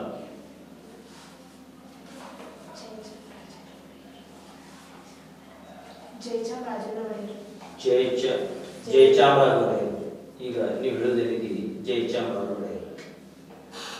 ಇಷ್ಟು ಕಾಲಾವಕಾಶ ತಗೊಂಡೇನಿದ್ದೀರಿ. ನೀವು ಹೇಳಿದಂಥ ಪ್ರಥಮ ರಾಜ್ಯಪಾಲರಾಗಿ ಸೇವೆ ಸಲ್ಲಿಸಿದಂತಹ ಮಹಾನರು ಜಯಚಾಮರಾಜ ಒಡೆಯರ್ ಅಂತ ಹೇಳ್ತಾ ಇದ್ರು. ಇವರ ಸೇವಾವಧಿ 1947ರಿಂದ 64. ಆದ್ರೆ ಈಗಾಗಲೇ ನೀವು 5 ಅಂಕಗಳು ಕಡಿತಗೊಂಡಿವೆ. ಮತ್ತೆ 5 ಅಂಕಗಳು ಕಡಿತವಾದರೆ ನೀವು 0. ಕರ್ನಾಟಕದ ಪ್ರಥಮ ರಾಜ್ಯಪಾಲರು ಇಲ್ಲ, ಹೇಳಿರಂತೂ ಅನ್ನಕತ್ತಿಲ್ಲ, ಸರಿ ಅಂತ ಹೇಳಕತ್ತಿಲ್ಲ. ನಾವು ಆಪ್ಷನ್ಸ್ ಹೇಳತ್ತೀನಿ ಏನಾಗತೈತಿ ಅನ್ನೋಂಥದ್ದು. ಸರಿಯಾಗಿ ಉತ್ತರ ಇತ್ತಪ್ಪ ಅಂತಂದ್ರೆ 10 ಅಂಕಗಳು ಸಿಗ್ತಾವ. ತಪ್ಪು ಉತ್ತರ ಇರ್ತೈತಿ 5 ಅಂಕಗಳು ಕಡಿತವಾಗ್ತಾವ. ಅದನ್ನ 100%, ಇದ್ರೊಳಗೆ ಏನೂ ಸಂಶಯವಿಲ್ಲ, 100% ಅಂತ ಹೇಳ್ತಾವ. ಆದ್ರೆ ಅವರು ಈಗಾಗಲೇ 5 ಅಂಕಗಳು ಕಳೆದುಕೊಂಡಿದ್ದಾರೆ. ಅದಕ್ಕೆ ಎ ತಂಡದವರು 10 ಅಂಕಗಳು ಅದಾವ. ಯಾಕಂತಂದ್ರೆ ಅವ್ರು ಪಾಸ್ ಅಂತಂದಾಗ ಅದಕ್ಕೆ ಅವ್ರ ಅಂಕಗಳು ಕಡಿದುಕೊಂಡಿಲ್ಲ. ಬಿ ತಂಡದವರು ಈಗಾಗಲೇ ಒಂದು ತಪ್ಪು ಉತ್ತರ ಕೊಟ್ಟು 5 ಅಂಕಗಳು ಕಡಿದುಕೊಂಡಿದ್ದಾರೆ. ಅದಕ್ಕೆ ಅವರು ಈಗ ಮತ್ತೆ 5 ಅಂಕಗಳು ಈ ಪ್ರಶ್ನೆಗೆ ಉತ್ತರ ಕೊಟ್ಟಿದ್ದಾರೆ. ಅದಕ್ಕೆ ಈಗ ಮತ್ತೆ 5 ಅಂಕಗಳು ಕಡಿತುಕೊಳ್ಳುವಂತ ಸಮಯ ಐತಿ ಅನ್ನುವಂಥದ್ದು ಅವರಲ್ಲಿ ಗಡಿಬಿಡಿ ಅನಿಸುತ್ತೆ, ಹೌದಲ್ಲ? ಆದರೆ ಇದು ಸರಿಯಾದ ಉತ್ತರ ಇರುವುದರಿಂದ ಅವರಿಗೆ 10 ಅಂಕಗಳು ಲಭಿಸುತ್ತವೆ. ಬಿ ತಂಡದವರಿಗೆ 10 ಅಂಕಗಳು ಅಂದರೆ 15 ಅಂಕಗಳ ಒಂದು ಸಂಖ್ಯೆಯಿಂದ ಅವರು ಮುನ್ನಡೆತಾ ಇದ್ದಾರೆ. ಮುಂದಿನ ಪ್ರಶ್ನೆ ಎ ತಂಡದವರಿಗೆ. ಗಾಳಿಗೆ ತಪ್ಪಂತೀರ? ಇದು ಜಸ್ಟ್ ಮೆಮೊರಿ ಟೆಸ್ಟ್ ಮಾಡಕ್. ಅಂದ್ರೆ ನೀವು ಪಾಠ ಏನ್ ಮಾಡಿದ್ರೆ ಟೀಚರ್ ಹೇಳಿದ್ದನ್ನ ಸರಿಯಾಗಿ ಕೇಳಿರೋ ಇಲ್ಲೋ ಅದನ್ನ ನೀವು ಎಷ್ಟು ನೆನಪಿಡ್ತೀರಿ ಅನ್ನೋ ಸಂಬಂಧ ಕ್ವಿಜ್ ಕಾಂಪಿಟೇಷನ್. ಅಂದ್ರೆ ನಿಮ್ಮ ವಿದ್ಯಾಭ್ಯಾಸಕ್ಕೆ ಮುಂದೆ ನೀವು ಏನ್ ಮಾಡಬೇಕು ಅಂದ್ರೆ ನೀವು ಈ ಪ್ರಶ್ನೆಗೆ ಉತ್ತರ ಕೊಡ್ತಿರ್ತಿರಲ್ಲ, ನೋಡುವಂತ ಎಲ್ಲಾ ವಿದ್ಯಾರ್ಥಿಗಳಿಗೆ ಒಂದು ಮಾದರಿ ಯಾವ ರೀತಿ ನಾವು ನೆನಪಿಡಬೇಕು ಅನ್ನುವಂಥದ್ದಕ್ಕೆ ತಿಳ್ತಿಲ್ಲ. ಅದಕ್ಕೆ ಇದೇನು ಗಾಬರಿ ಆಗುವಂಥದ್ದೇನೋ ಏನು ದೊಡ್ಡ ಬಹುಮಾನ ಕೊಡಂಗಿಲ್ಲ. ಅದೇ ರೀತಿ ನಿಮ್ಮ ಮೆಮೊರಿ ಜ್ಞಾಪನ ಶಕ್ತಿ ನಿಮ್ಮಲ್ಲಿ ಎಷ್ಟೈತಿ ಅನ್ನೋದು, ಹೌದಲ್ಲ? ಮುಂದಿನ ಪ್ರಶ್ನೆ ಹಾಗೂ ಕೊನೆಯ ಪ್ರಶ್ನೆ ತಿಳ್ತಿಲ್ಲ. ಯಾಕಂದ್ರೆ ಈಗ ನೀವು 10 ಅಂಕಗಳು ಅವ್ರ ಕಡೆ 15 ಅಂಕಗಳು. ಈಗ ನೀವು ಸರಿಯಾದ ಉತ್ತರ ಕೊಟ್ಟರೆ ಏನೈತಿ 10 ಅಂಕಗಳು ನಿಮ್ಗೆ ಲಭಿಸ್ತವೆ. ಅವಾಗ ನೀವು 20 ಅಂಕ. ಮತ್ತೊಂದು ಅವ್ರ ಪ್ರಶ್ನೆ ಕೇಳಿದಾಗ ಅವರು ಸರಿಯಾಗಿ ಉತ್ತರ ಕೊಟ್ರಪ್ಪ ಅಂತಂದ್ರೆ ಅವ್ರು ಎಷ್ಟಾಕವ? 25 ಆಗ್ತಾವ.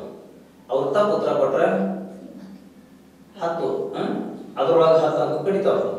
ಅವಾಗ ನಿಮ್ಗೆ 20 ಇರ್ತಾವ, ಅವ್ರು 15 5 ಹೋಗ್ತಾವ, 10 ಬರ್ತಾವ, ಹೌದಲ್ಲ? ಅದಕ್ಕೆ ಅವಾಗ ನೀವು ವಿನ್ ಆಗ್ತೀರಿ, ಅವ್ರು ಸೋತಾರೆ, ಹಿಂಗಾಗ್ತೀವಿ. ಅದಕ್ಕೆ ಏನೈತಿ ಚಾಚು ತಪ್ಪದ ಸರಿಯಾಗಿ ಉತ್ತರ ಕೊಡೋದು. ಇದಲ್ಲ ವಿನ್ ಆಗ್ಬೇಕಂದ್ರೆ ಸರಿಯಾದ ಮತ್ತು ಹಿಂಗೆ ಗಣಿಕೆ ಮಾಡಬಾರದು. ಅಂದ್ರೆ ಕಾಪಿ ಮಾಡಕ್ಕೆ ಮುಂದೆ ನೀವು ಮಾಡ್ತೀನಿ ನಾನು ಹೇಳ್ತಿದ್ದ ಒಟ್ಟು ಅಲ್ಲಿ ನೋಡ್ತಿರ್ಬೇಕು, ನನ್ನ ಕಡೆ ಒಟ್ಟು ನೋಡಬಾರ್ದು, ಕ್ಯಾಮ್ರಾ ಕಡೆ ನೋಡ್ತಿರ್ಬೇಕು. ನಾ ಪ್ರಶ್ನೆ ಕೇಳ್ತಿರ್ತೀನಿ, ಕಿವಿ ನನ್ನ ಕಡೆ ಇರ್ಬೇಕ, ಕಣ್ಣು ಎಲ್ಲ ನಿಮ್ಮ ಕ್ಯಾಮ್ರಾದ ಕಡೆ ಇರ್ಬೇಕು. ತಿತ್ತಲ್ಲ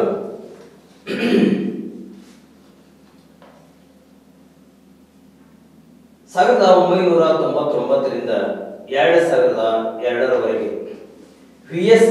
ರಮಾದೇವಿ ಇವರು ಕರ್ನಾಟಕದ ರಾಜ್ಯಪಾಲರಾಗಿ ಅಧಿಕಾರ ನಡೆಸಿದ್ದಾರೆ. ವಿ.ಎಸ್.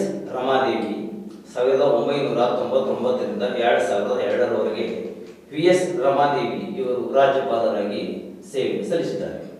ಇವರು ಎಷ್ಟನೇ ನಂಬರ್ ರಾಜ್ಯಪಾಲರು?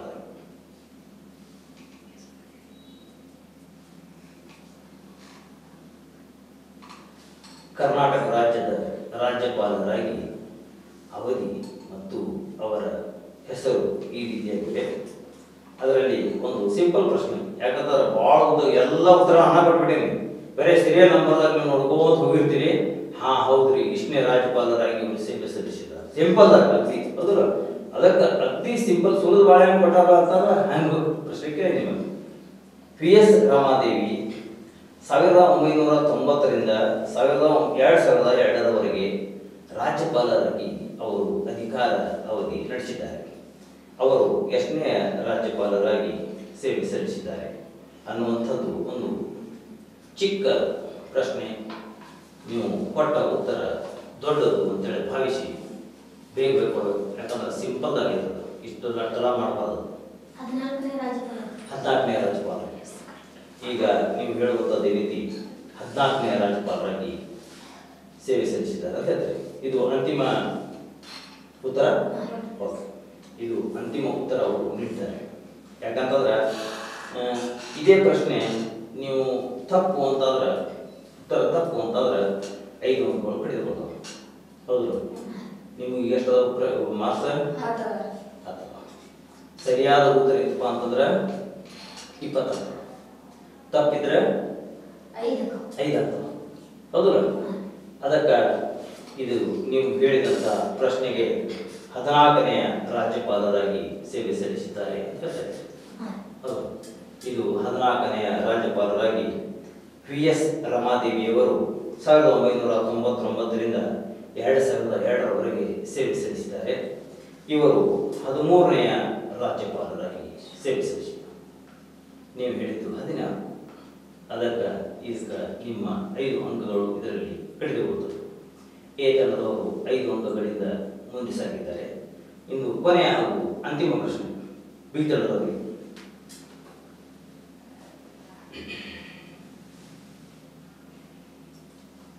ಏಳನೆಯ ರಾಜ್ಯಪಾಲರಾಗಿ ಉಮಾಶಂಕರ್ ದೀಕ್ಷಿತ್ ಇವರು ಸೇವೆ ಸಲ್ಲಿಸಿದ್ದಾರೆ. ಇವರ ಅಧಿಕಾರ ಅವಧಿ ಎಲ್ಲಿಂದ ಎಲ್ಲಿಯವರೆಗೆ? 7ನೆಯ ರಾಜ್ಯಪಾಲರಾಗಿ ಉಮಾಶಂಕರ್ ದೀಕ್ಷಿತ್ ಇವರು ಸೇವೆ ಎಲ್ಲಿಂದ ಎಲ್ಲಿಯವರೆಗೆ? ಸರಿಯಾದ ಉತ್ತರಕ್ಕೆ 10 ಅಂಕಗಳು, ತಪ್ಪು ಉತ್ತರಕ್ಕೆ 5 ಅಂಕಗಳ ಕಡಿತ. ನಿಮಗ ಪಾಸ್ ಅನ್ನಕ ಚಾನ್ಸ್ ಐತಿ. ಆ ಪ್ರಶ್ನೆ ಅವ್ರಿಗೆ ಹೋಗ್ತೈತಿ. ಅವ್ರು ಇದಕ್ಕೆ ಉತ್ತರ ಕೊಟ್ರಪ್ಪ ಅಂತಂದ್ರೆ ಅವ್ರಿಗೆ 10 ಅಂಕಗಳು ಲಭಿಸ್ತಾವ. ನಿಮ್ಮ ಯಾವುದೇ ಮಾರ್ಕ್ಸ್ ಕಟ್ ಆಗುತ್ತೆ. 7ನೆಯ ರಾಜ್ಯಪಾಲರಾಗಿ ಉಮಾಶಂಕರ್ ದೀಕ್ಷಿತ್ ಇವರು ಸೇವಾ ಅವಧಿ ಎಲ್ಲಿಂದ ಎಲ್ಲಿಯವರೆಗೆ? ಸರಿಯಾದ ಪ್ರಶ್ನೆಗೆ ಸರಿಯಾದ ಉತ್ತರ ಇದ್ದರೆ 10 ಅಂಕಗಳು, ತಪ್ಪು ಉತ್ತರಕ್ಕೆ 5 ಅಂಕಗಳು ಕಡಿತ ಹೋಗುತ್ತವೆ. ಪಾಸ್ ಅಂದರೆ ಅದೇ ಪ್ರಶ್ನೆ ಮುಂದಿನವರೆಗೆ ಹೋಗುತ್ತದೆ.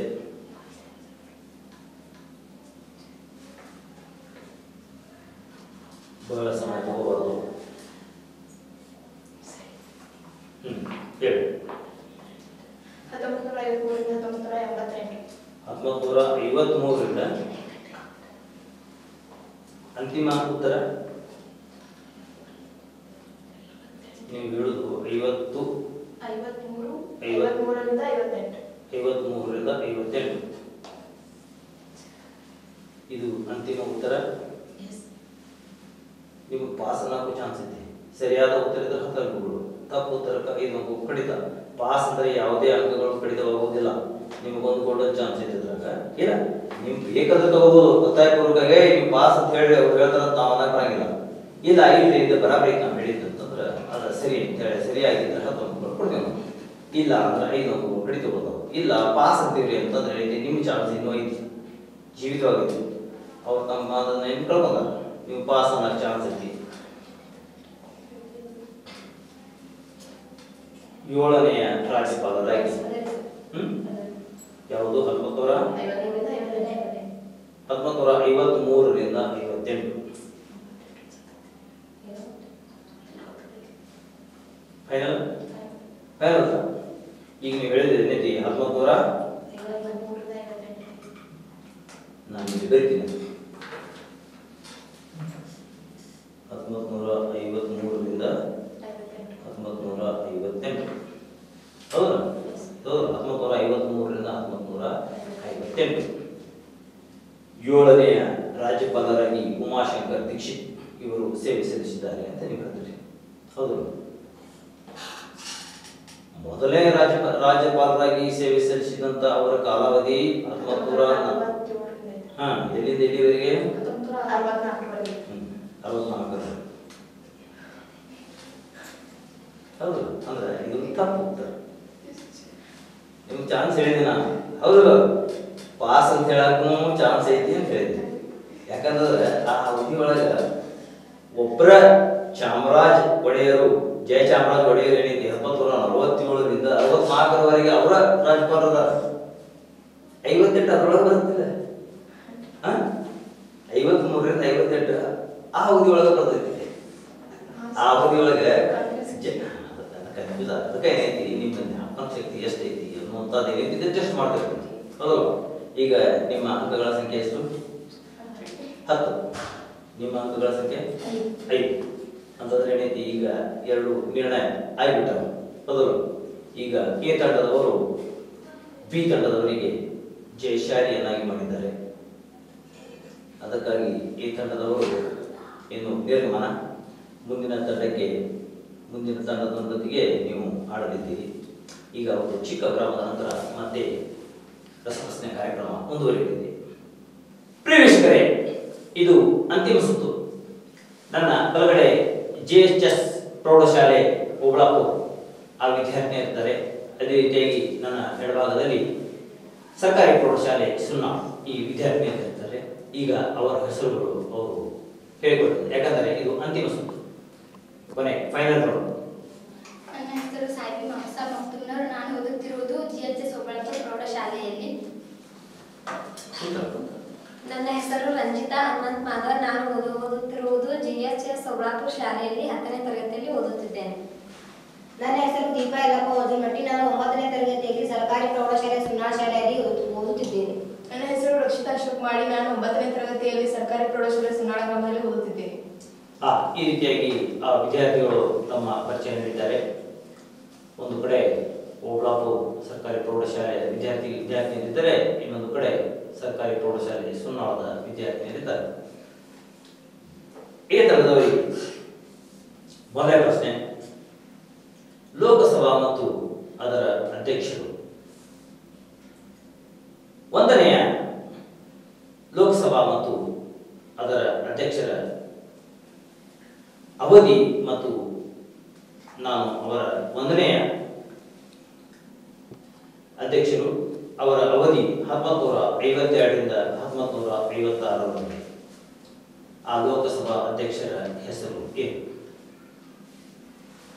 ನೀವು ಡಿಸ್ಕಷನ್ ಮಾಡುವುದು. ಒಂದು ಚಾನ್ಸ್ ಇದೆ ಪಾಸ್ ಅನ್ನಲಿಕ್ಕೆ. ಪಾಸ್ ಅಂದರೆ ಯಾವುದೇ ಅಂಕಗಳು ಕಟ್ ಆಗುವುದಿಲ್ಲ, ಅದು ಒಂದೊಂದು ಚಾನ್ಸ್ ಇರ್ತದೆ. ತಪ್ಪು ಉತ್ತರಕ್ಕೆ 5 ಅಂಕಗಳು ಕಡಿತಗೊಳ್ಳುತ್ತವೆ. ಈಗ ನಿಮ್ಮಲ್ಲಿ ಯಾವುದೇ ಅಂಕ ಇರುವುದಿಲ್ಲ. ಹೊಸದಾಗಿ ಈಗ ನಾವು 10 ಅಂಕಗಳಲ್ಲಿ 2 ತಂಡದವರಿಗೆ ಇಟ್ಟಿದ್ದೇವೆ. 10 ಅಂಕಗಳ ಒಂದು ಮುನ್ನಡೆಯಿಂದ ನೀವು ಆಟವಾಡುತ್ತಿದ್ದೀರಿ. ಸರಿಯಾದ ಪ್ರಶ್ನೆಗೆ KV ಮಾಳ್ವಂಕರ್.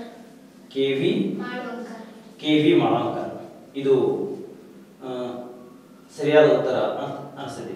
ಹೌದು, ಏನ ಅಕಸ್ಮಾತ್ ತಪ್ಪಾದ್ರೆ 5 ಅಂಕಗಳು ಪಡೆದುಕೊಳ್ಳಬಹುದು. ನೀವು ಹೇಳಿದ್ದೇನೈತಿ? ಕೆ.ವಿ. ಮಾಳವಂಕರ್ ಇವರು ಲೋಕಸಭಾ ಮತ್ತು ಅದರ ಅಧ್ಯಕ್ಷರು.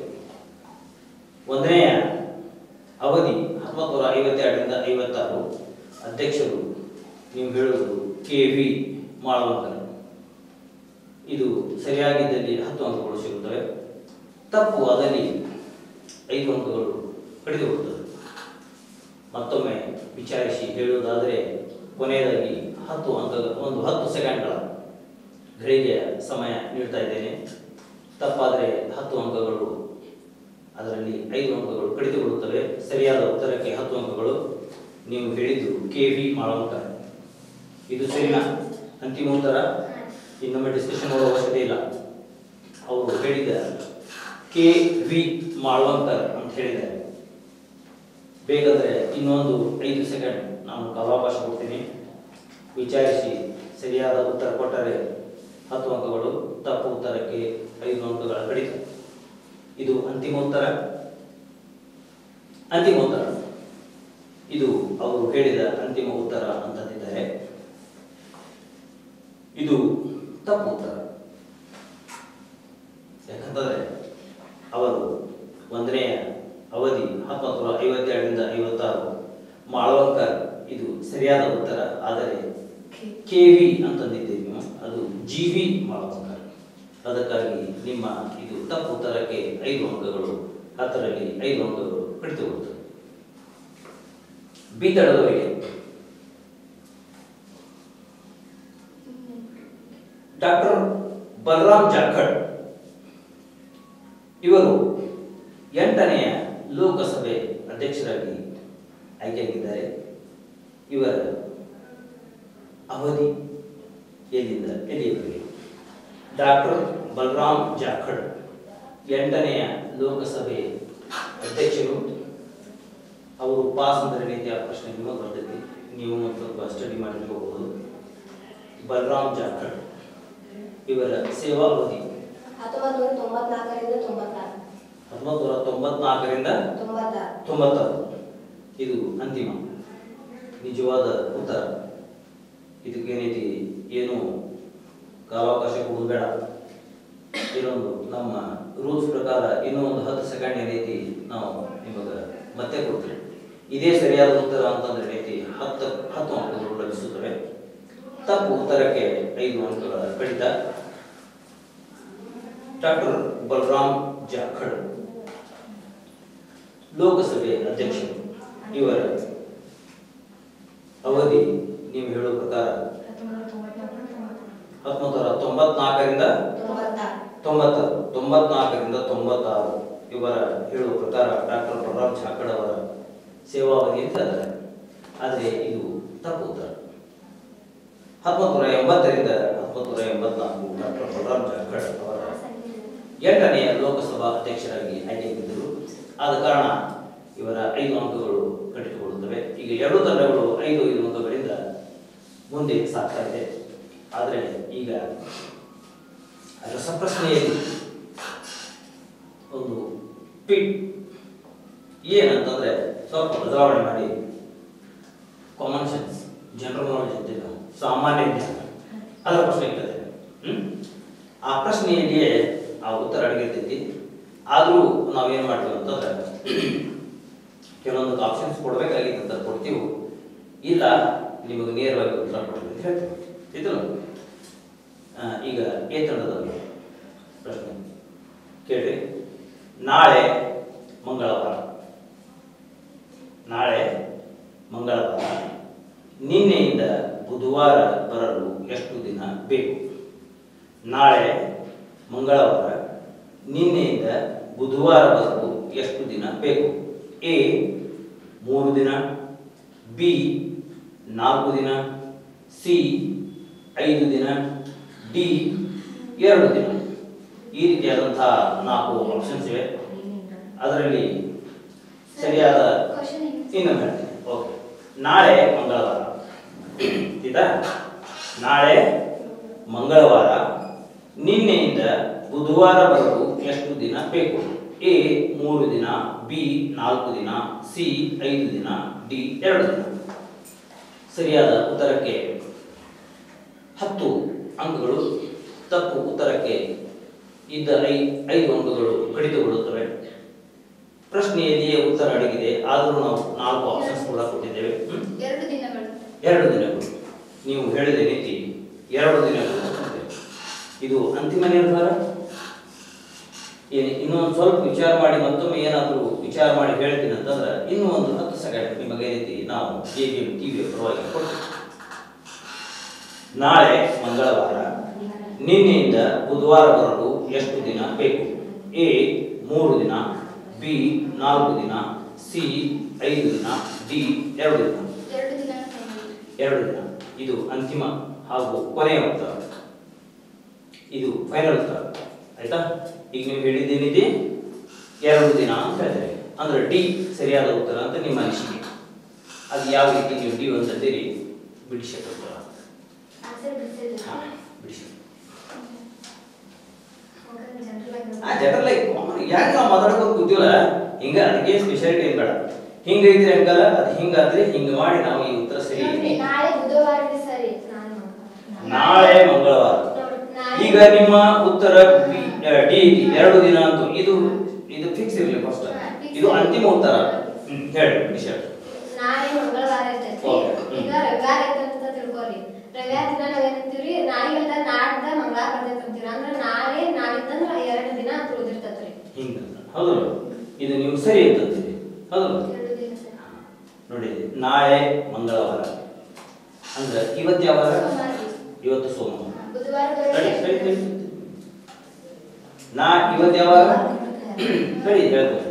ನಾಳೆ ಮಂಗಳವಾರ, ಇಂದು ಸೋಮವಾರ. ನಿನ್ನೆಯಿಂದ ಬುಧವಾರ ಬರಲು. ನಿನ್ನೆ ಯಾವ ವಾರ?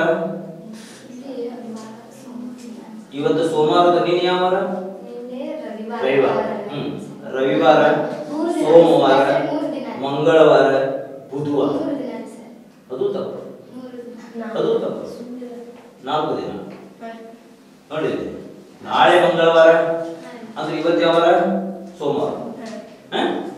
ನಿನ್ನೆಯಿಂದ ಅಂತಂದೇನೆ ಕೇಳಿ ಹೇಳ್ತೇನೆ. ಈಗ ನಿಮ್ದು ಅಂತಿಮ ಉತ್ತರ ಆಗಿ ಹೋಗಿದ್ದದ. ಈಗ ನಾವು ಬಿಡಿಸಕ್ಕೆ ಸರಿ ಹೌದು ಅನ್ನೋದು ಬೇಕೀಗ. ಅದು 2 ಅನ್ನೋದ ಸರಿ ಇತ್ತಂದ್ರೆ 10 ಮಾರ್ಕ್ಸ್ ಸಿಗ್ತಾವ. ಉತ್ತರ ಎಲ್ಲಾರು ನೋಡ್ತಿರ್ತಾರ, ಅದು ಸರಿಯಾಗಿರ್ಬೇಕಲ್ಲ. ಅದು ನಾನು ಹೇಳಿದ್ದು ಸರಿ ಅಂತ ಅನ್ನಂಗಿಲ್ಲ, ನೀವು ಹೇಳಿದ್ದೆ ಯಾಕೆ ಸರಿ ಇರಬಾರ್ದು ಅದನ್ನು ನಾವು ಹೇಳ್ಬೇಕಲ್ಲ ಹೌದಲ್ಲ. ನಾನು ಕೇಳಿದ ಪ್ರಶ್ನೆ ನಾಳೆ ಮಂಗಳವಾರ, ನಿನ್ನೆಯಿಂದ ಬುಧವಾರ ಬರಲು ಎಷ್ಟು ದಿನ ಬೇಕು ಅಂತ ಕೇಳಿದೆ. ನಾಳೆ ಮಂಗಳವಾರ ಅಂತಂದ್ರೆ ಇವತ್ತು ಯಾವ ವಾರ? ಇವತ್ತು ಸೋಮವಾರ ಹೌದಲ್ಲ. ನಿನ್ನೆಯಿಂದ ಅಂತಂದ್ರೆ ನಿನ್ನೆ ಯಾವ ವಾರ? ರವಿವಾರ. ಬುಧವಾರ ಬರಲು ಎಷ್ಟು ದಿನ ಬೇಕು ಅಂತಂದ್ರೆ ನಿನ್ನೆಯಿಂದ ಅಂದ್ಬಿಡಿ ಆ ದಿನ ಹಿಡಿಬೇಕು ಹೌದಲ್ಲ. ನೀವೇನ್ ಮಾಡ್ತೀವಿ? ರವಿವಾರ, ಸೋಮವಾರ, ಮಂಗಳವಾರ, ಬುಧವಾರ. ಆಪ್ಷನ್ಸ್ ಇದರ ನಾವು ಬಿ ಏನೈತಿ 4 ಅಂತ ಕೊಟ್ಟಿವಿ. ಎ 3, ಬಿ 4, ಸಿ 5, ಡಿ 2 ಅಂತ ಹೇಳಿ. ಆದ್ರೆ ಬಿ ಸರಿಯಾದ ಉತ್ತರ ನೀವು ಹೇಳಿದ್ದು ಡಿ 2 ದಿನ ಅಂತ. ಅದ್ರ 4 ದಿನ ಹೌದು ಅಲ್ವ? ಸರಿಯೋ ತಪ್ಪು? ಯಾವ್ದು ಸರಿ? 4 ದಿನ ಹೇಳಿಸಿರು, 2 ದಿನ ಹೇಳಿಸಿರು, 4 ದಿನ ಸರಿ ಅಂತಂದ್ರೆ ನಿಮ್ಮ ಅವು 5 ಅಂಕಗಳು ಇದರಲ್ಲಿ ಕಡಿತಗೊಂಡು 0.8 ಅಂದ್ರೆ ಸಿದ್ಧಲ್ಲ. ಎ ತಂಡದವರ 5 ಅಂಕಗಳು ಕಡಿತಗೊಂಡಿವೆ. ಇನ್ನ ಬಿ ತಂಡದವರಿಗೆ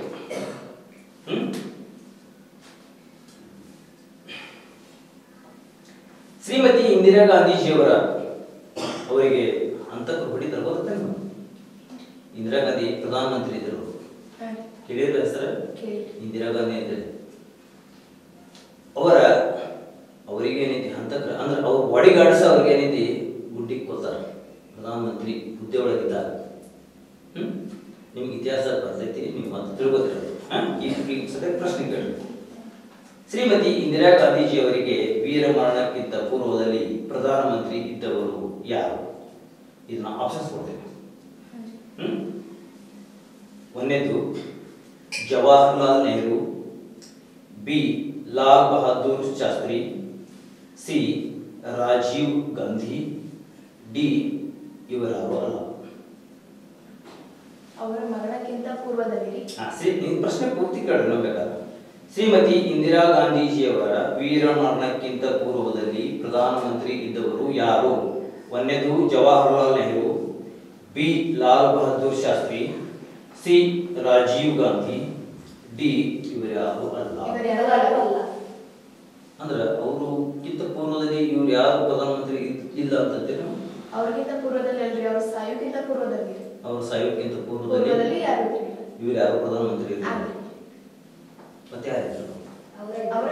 ಯಾರು? ಇಂದಿರಾ ಗಾಂಧಿ. ಇಂದಿರಾ ಗಾಂಧಿ. ಅವ್ರ ಸಾಯೋಕ್ಕಿಂತ ಪೂರ್ವದಲ್ಲಿ ಅವರೇ ಹೌದು. ಅಂದ್ರೆ ಪ್ರಶ್ನೆಯಲ್ಲಿ ಉತ್ತರ ಅಡಗಿದೆ ಅಂತಂದಿಲ್ಲ, ಹೌದಲ್ಲ? ಅಂದ್ರೆ ಅವರು ಸಾಯೋಕ್ಕಿಂತ ಮೊದಲ ಅಂದ್ರೆ ಜೀವಂತ ಇದ್ದಾಗ ಅವರೇ ಇದ್ದಿರೋದು, ಹೌದಲ್ಲ? ಪ್ರಿಯ ಇದು ಬಹಳ ಇಂಪಾರ್ಟೆಂಟ್ ಕ್ವಶನ್. ಹೀಗಾಗಿ ಅವರು ಸರಿಯಾದ ಉತ್ತರ ಕೊಟ್ಟಿದ್ದಾರೆ. ಅದಕ್ಕಾಗಿ ನಮ್ಮ ವೀಕ್ಷಕರು ಬೇರೆ ಬೇರೆಯಾಗಿ ವಿಚಾರ ಮಾಡಿರ್ಬೋದು, ಅವರು ಇವರು ಅಂತೇಳಿ.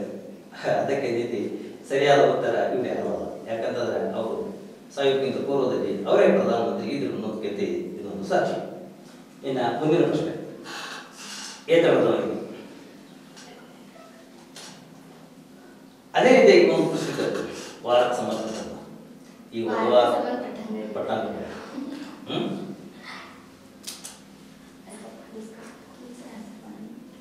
ನಾಳೆ ಮತ್ತೆ ಮಂಗಳವಾರ,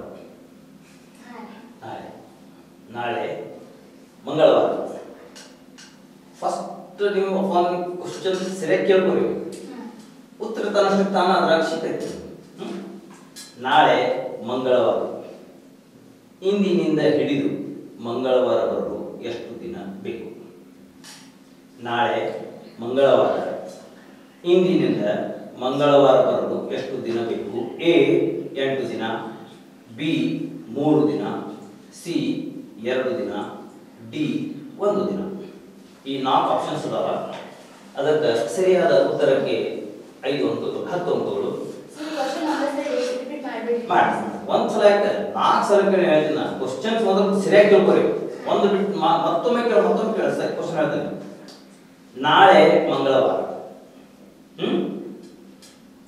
ಇಂದಿನಿಂದ ಹಿಡಿದು ಅಂದ್ರೆ ನೀವು ಇವತ್ತು ಕೌಂಟ್ ಮಾಡ್ಬೇಕದು.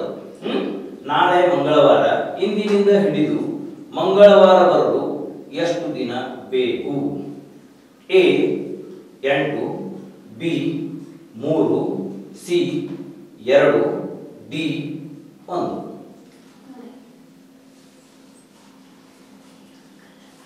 ಇಂದಿನಿಂದ ಹಿಡಿದು ಅದನ್ನು ಕೌಂಟ್ ಮಾಡಬೇಕಾಗೈತಿ. ಪ್ರಶ್ನೆಗೆ ಸರಿಯಾದ ಉತ್ತರಕ್ಕೆ 10 ಅಂಕಗಳು, ತಪ್ಪು ಉತ್ತರಕ್ಕೆ 10 ಅಂಕಗಳು. 10 ಅಂಕಗಳಲ್ಲಿ 5 ಅಂಕ ಕಡಿತಗೊಳಿಸಬೇಕು. ಸಿ ಅಂತ ಹೇಳಿದೆ, ಹೌದು. ಸಿ ಅನ್ನುವಂಥದ್ದು ಸರಿಯಾಗಿ ಇತ್ತಪ್ಪ ಅಂತಂದ್ರೆ 10 ಅಂಕಗಳು ಲಭಿಸ್ತವೆ. ಅದನ್ನ ನೀವು ಸ್ವಲ್ಪ ಬಿಡಿಸಿ, ಅದು ಅಂತಿಮ ಉತ್ತರ ಆಗಿತ್ತಂದ್ರೆ ಬಿಡಿಸಿ ಹೇಳಿ. ಇಲ್ಲ ಅಂತಂದ್ರೆ ವಿಚಾರ ಮಾಡಿದ್ವಿ ಅಂದ್ರೆ ಇನ್ನೊಂದು 10 ಸೆಕೆಂಡ್ ತಗೊಳ್ಳಿ.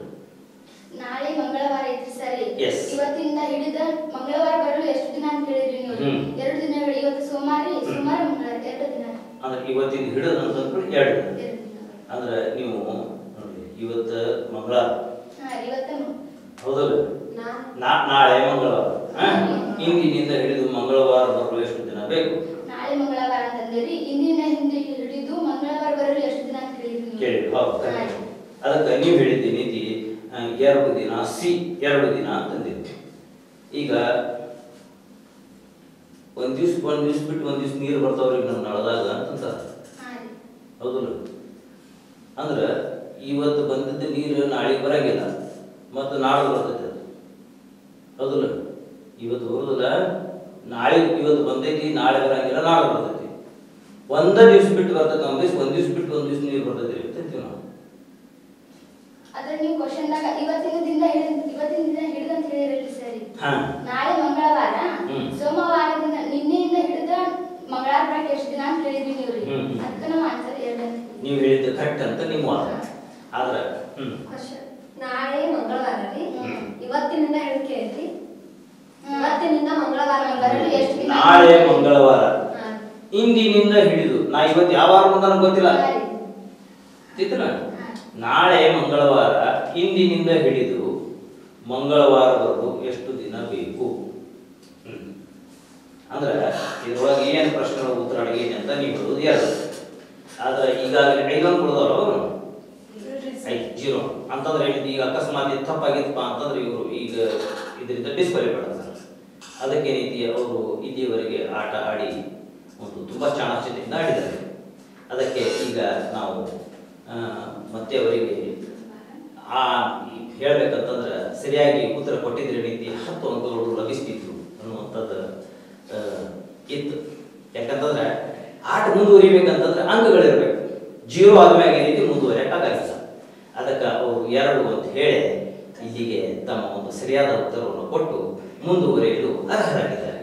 ಅದಕ್ಕಾಗಿ ಅವರಿಗೆ 10 ಅಂಕಗಳು ಲಭಿಸುತ್ತವೆ. ಅವರು ಸ್ವಲ್ಪ ಗಾಬರಿ ಆದಾಗ ಅನಿಸುತ್ತೆ, ಹೌದಲ್ಲ? ಇದು ಸರಿಯಾದ ಉತ್ತರ. ಅದಕ್ಕೆ ಎ ತಂಡದವರಿಗೆ 10 ಅಂಕಗಳು ಲಭಿಸಿವೆ. ಇನ್ನ ಬಿ ತಂಡದವರಿಗೆ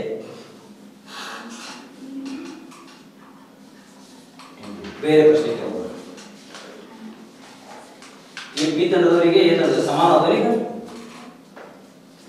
10 15 ಒಂದು 5 ಅಂಕದಿಂದ ನಿಂತು ಬಿ ತಂಡದವರು ಮುಂದಿಟ್ಟಿದ್ದಾರೆ. ಆದರೆ ಒಂದು ಮುಂದಿನ ಪ್ರಶ್ನೆ ರಾಜ್ಯಪಾಲರ ಒಂದು ಪ್ರಶ್ನೆ ಕೇಳೋಣ. ಯಾಕಂತಂದ್ರೆ ಅವರಿಗೆ ಈಸಿಯಾಗಿ ಗೊತ್ತಿದೆ, ಸೋಮವಾರ ಮಂಗಳವಾರ ಕೂಡ ಬಡ ಬಡ ಹೇಳ್ಬಾರ್ದು.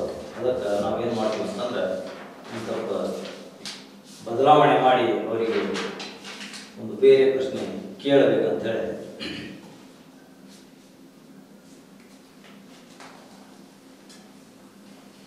ನನ್ನ ಬಲಗಡೆ ಪೀತನದವರಿಗೆ, ನನ್ನ ಬಲಗಡೆ ಬಸವ ನಿಂತಿದ್ದಾರೆ. ಪ್ರಶ್ನೆ ಸರಿಯಾಗಿ ಕೇಳಿಸುತ್ತೆ.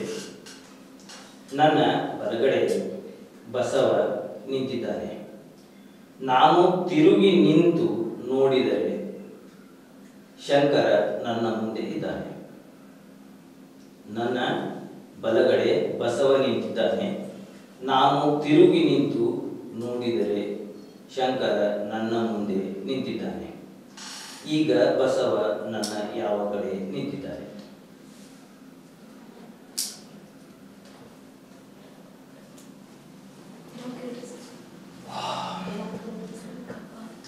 ನನ್ನ ಬಲಗಡೆ ಬಸವ ನಿಂತಿದ್ದಾನೆ. ನನ್ನ ಬಲಗಡೆ ಬಸವ ನಿಂತಿದ್ದಾನೆ. ನಾನು ತಿರುಗಿ ನಿಂತು ನೋಡಿದರೆ ಶಂಕರ ನನ್ನ ಮುಂದೆ ನಿಂತಿದ್ದಾನೆ. ಈಗ ಬಸವ ನನ್ನ ಯಾವ ಕಡೆ ನಿಂತಿದ್ದಾನೆ? ಏನು ಹಿಂದೆ ನಿಂತಾನೋ, ಮುಂದೆ ನಿಂತಾನೋ, ಎಡಕ್ಕೆ ನಿಂತಾನೋ, ಬಲಕ್ಕೆ ನಿಂತಾನೋ? ಪಾಸ್ ಕೊಡ್ಬೋದ್ರಿ? ಹೌದು, ಇನ್ನ ಇಲ್ಲ ಚಾನ್ಸ್ ಐತೆ. ಪಾಸ್ ಅಂತಂದ್ರೆ ಅವ್ರಿಗೆ ಪ್ರಶ್ನೆ ಬರ್ತದೆ. ಬಸವ ನನ್ನ ಬಲಗಡೆ ಬಸವ ನಿಂತಿದ್ದಾನೆ. ನಾನು ತಿರುಗಿ ನಿಂತು ನೋಡಿದರೆ ನನ್ನ ಎದುರಿಗೆ ಶಂಕರ ನಿಂತಿದ್ದಾನೆ. ಈಗ ಬಸವ ನನ್ನ ಯಾವ ಕಡೆಗೆ ನಿಂತಿದ್ದಾನೆ?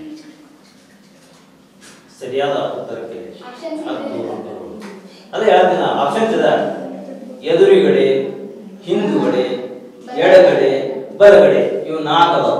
ಹಿಂದ ಮುಂದ ಎಡಕ್ಕ ಬಲಕ್ಕ ಅಂತ ಹೇಳಿ ಅದ್ರೊಳಗ ನಿಮಗಲ್ಲ ಪ್ರಶ್ನೆ ಅವ್ರಿಗೆ ಐತಿ. ನೀವು ಬರೀ ವಿಚಾರ ಮಾಡೋದು ಅಷ್ಟೇ. ನೀವು ಪ್ರಶ್ನೆ ಕೇಳುವ ಅಧಿಕಾರ ಇಲ್ಲ, ಕೇವಲ ಅವ್ರಿಗೆ ಅಷ್ಟೇ. ಅವ್ರ ಪಾಸ್ ಅಂದಾಗ ನೀವು ಅದ್ರ ಬಗ್ಗೆ ವಿಚಾರ ಮಾಡೋದು. ಆಪ್ಷನ್ ಎದುರುಗಡೆ, ಹಿಂದುಗಡೆ, ಬಲಗಡೆ, ಎಡಗಡೆ, ಇವು 4 ಆಪ್ಷನ್.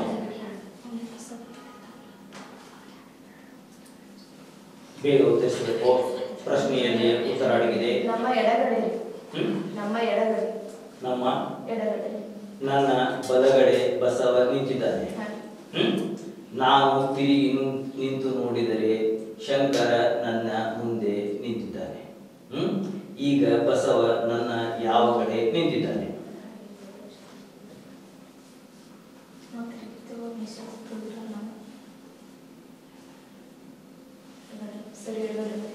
ಎಡಗಡೆ ಅಂತಿಮ. ಮುಂದೂ ಅಲ್ಲ, ಹಿಂದೂ ಅಲ್ಲ, ಬಲಕ್ಕೂ ಅಲ್ಲ, ಎಡಗಡೆ ಅನ್ನೋಂಥದ್ದು ನಿಮಗೆ ಅದು ಹೇಗೆ ಬಿಡಿಸಬೇಕು? ಇಲ್ಲಿ ಈಚೆ ಕಡೆ ಬಸವ ನಿಂತಿರ್ತಾರ್ರಿ, ಈಚೆ ಕಡೆ ನಾವು ನಿಂತಿರ್ತೀವಿ ಅನ್ನೋದು ಕರಿ. ಅಂದ್ರೆ ನಮ್ಮ ಬಲಗಡೆ ಅವ್ನಿದ್ದಾನ ಅಂತ ಹೇಳ್ರಿ. ನಾವು ಹಿಂಗ್ ತಿರುಗಿರ್ತೀವ್ರಿ. ತಿರುಗಿದಾಗ ನಮ್ ಕೈ ಬದಲಾವಣೆ ಆಗ್ತದ್ರಿ. ನಮ್ಮ ಎಡ ಇದ್ದು ಬಲಗಡೆ ಬರ್ತೈತ್ರಿ, ಬಲಗಡೆ ಎಡಗಡೆ ಬರ್ತೈತಿ. ಅವಾಗ ನಮ್ಮ ಮುಂದ ಶಂಕರ ನಿಂತಿರ್ತಾನ್ರಿ, ಅವಾಗ ನಮ್ಮ ಎಡಗಡೆ ಬಸವ ಐತಿ. ಅಂದ್ರ ಈಗ ನಾವು ಆಪ್ಷನ್ ಮಾಡಿ ತೋರಿಸ್ತೀವಿ. ಈಗ ನಾನಿದ್ದೀನಿ, ನನ್ನ ಬಲಗಡೆ ಏನೈತಿ, ಈಗ ಬಸವ ನಿಂತ. ಈಗ ನಾನೇನ್ ಮಾಡ್ತೀನಿ, ನಾನು ಬಲಗಡೆ ಬಸವ ಅನಿಸುತ್ತೆ. ಅದು ನಾನೇನ್ ಮಾಡ್ತೀನಿ, ತಿರುಗಿ ನಿಂದಿರ್ತೀನಿ. ನನ್ನ ಮುಂದೆ ಶಂಕರ ಅಂದ್ರ ಈಗ ಬಸವ ನನ್ನ ಯಾವ ಕಡೆ ನಿಂತ? ನಿಮ್ಮ ಎಡಗಡೆ. ನನ್ನ ಎಡಗಡೆ. ಅಂದ್ರ ಅವ ಇದ್ದರೆ ಏನಾದ, ನಾನು ಮಾತ್ರ ತಿರುಗಿ. ಅದಕ್ಕ ನೀವು ಈಗ ಈ ರೀತಿ ಹೇಳಿದ್ರಿ, ಹೌದು? ಈಗ ನೀವು ಹೇಳಿದಂತ ಪ್ರಶ್ನೆ ಎಡಗಡೆ ಅಂತ ಹೇಳಿದ್ರಿ. ಬಸವ ಬಲಗಡೆ ಅನ್ನೋದು ಮೊದಲ ಅಂದಿನ ನಮ್ಮ ಬಲಗಡೆ ಅಲ್ರಿ, ನಾವು ತಿರುಗಿ ನೋಡಿದಾಗ ನನ್ನ ಬಲಗಡೆ ಬಸವ ನಿಂತಿದ್ದಾನೆ. ಹೌದು, ನನ್ನ ಬಲಗಡೆ ಬಸವ ನಿಂತಿದ್ದಾನೆ. ನಾನು ತಿರುಗಿ ನೋಡಿದರೆ ಶಂಕರ ನನ್ನ ಮುಂದೆ ನಿಂತಿದ್ದಾನೆ. ಹಾಗಾದರೆ ಈಗ ಬಸವ ನನ್ನ ಯಾವ ಕಡೆ ನಿಂತಿದ್ದಾರೆ? ನೀವೇನು ಹೇಳಿದ್ರಿ? ಈಗ ಎಡಗಡೆ ಅಂತ ಹೇಳಿದ್ರಿ. ಇದು ಅಂತಿಮ ಉತ್ತರ ಅಥವಾ ಏನಾದರೂ ಬದಲಾವಣೆ ಮಾಡೋ ಸಾಧ್ಯತೆ ಇದೆ? ಬದಲಾವಣೆ ಮಾಡೋ ಸಾಧ್ಯತೆ ಇದೆ. ಸಾಧ್ಯತೆ ಐತೆ ಈಗ? ಇಲ್ಲ. ತಪ್ಪು ಉತ್ತರಕ್ಕೆ 5 ಅಂಕಗಳು ಕಡಿಮೆ ಆಗ್ತಾವೆ. ಸರಿಯಾದ ಉತ್ತರಕ್ಕೆ 10 ಅಂಕಗಳು ಸಿಗ್ತವೆ. ಇದು ಅಂತಿಮ ಉತ್ತರ. ಕನ್ಫ್ಯೂಸನ್ ನೋ ಕನ್ಫ್ಯೂಷನ್ ಇಲ್ಲ. ಇಬ್ರು ಸಮ್ಮತದಿಲ್ಲ. ನೀವು ಹೇಳೋದು ಎಡಗಡೆ ಅಂತ ಹೇಳಿ. ಯಾರ ಎಡಗಡೆ? ನನ್ನ ಎಡಗಡೆನೋ ಬಸವನ ಎಡಗಡೆನೋ? ನನ್ನ ಎಡಗಡೆ ಬಸವ ನಿಂತಿದ್ದಾನೆ. ನನ್ನ ಎಡಗಡೆ ಬಸವ ನಿಂತಿದ್ದಾನೆ. ಇದು ಸರಿಯಾದ ಉತ್ತರ. ನೀವು ಅಂತೀರಿ. ಆದ್ರೆ ಸರಿಯಾದ ಉತ್ತರ ಹೌದಂತ ನಾವು ಅನ್ಬೇಕಲ್ಲ. ಎಡಗಡೆನ? ಇದು ಅಂತಿಮ 5 ಮಾರ್ಕ್ಸ್ ಹೋದ್ರು ಹೋಗ್ಲಿ. ತಪ್ಪಿತ್ತಂದ್ರೆ ತಪ್ಪಿದ್ರೆ 5 ಅಂಕ ಹೋದ್ರು ಹೋಗ್ಲಿ. ಸರಿಯಾದ ಉತ್ತರ ಇತ್ತಂದ್ರೆ 10 ಅಂಕಗಳು ಸಿಗ್ತವೆ. ಅದಕ್ಕೆ ಈಗ ನೀವು ಹೇಳಿದ್ದೇನೈತಿ, ಎಡಗಡೆ ಅಂತ ಹೇಳಿ. ಇದು ಸರಿ ಉತ್ತರ. ಅದಕ್ಕೆ ಏನೈತಿ, ಬಿ ತಂಡದವರಿಗೆ 10 ಅಂಕಗಳು. ಇದು ಸರಿಯಾದ ಉತ್ತರ. ಅದೇ ರೀತಿಯಾಗಿ ಈಗ ಎ ತಂಡದವರಿಗೆ ಒಂದು ನಿಚ್ಚಣಿಕೆಗೆ ಗೊತ್ತಾಗ್ತದೆ, ಮಳಿಗೆಗೆ 10 ಸಲ ಹಚ್ಚಿರ್ತಾರೆ. ಹೌದು, ಎಣ್ಣೆನು ಅಂತಾರ. ಹೌದು, ಆದ್ರೆ ಈಗ ಪೌಡರ್ಗೆ ಬಂದವಲ್ಲ, ಎಲ್ಲಾರು ಮಾಡಿ ಮ್ಯಾಗ ಪೌಡರಿಂಗ್ ಮಾಡ್ಯಾರ, ಸ್ಟೆಪ್ಸ್ ಮಾಡ್ಯಾರ. ಹೌದು, ಈಗ ಮೊದಲಿನ ಕಾಲ ಎಲ್ಲ ನಿಚ್ಚಣಿಕೆ ಬಿದಿರಿನ ಮಾಡ್ತಾರೆ. ಒಂದು ನಿಚ್ಚಣಿಕೆಗೆ 4 ಹಲ್ಲು ಹತ್ತಿ ಇಳಿದು. ನಾನು ಅಷ್ಟೇ ಪೂರ್ತಿ ಕೇಳಬೇಕು, ಅಲ್ಲಿ ತನಕ ಏನು ಹೇಳಬಾರ್ದು. ಒಂದು ನಿಚ್ಚಣಿಕೆಗೆ 4 ಹಲ್ಲು ಹತ್ತಿ ಇಳಿದು ಮತ್ತೆ 8 ಹಲ್ಲು ಹತ್ತಿದ ಮೇಲೆ ಹತ್ತಿ ಮೇಲೆ ಹೋಗುತ್ತೇನೆ. ಆದರೆ ನಿಚ್ಚಣಿಕೆಗೆ ಇದ್ದ ಹಲ್ಲುಗಳ ಸಂಖ್ಯೆ ಎಷ್ಟು?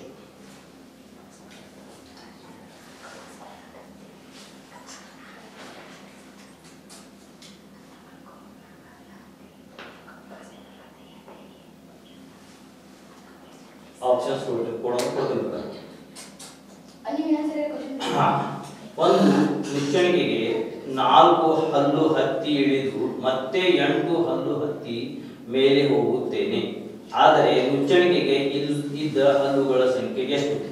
A 8, B 12, C 10, D 6.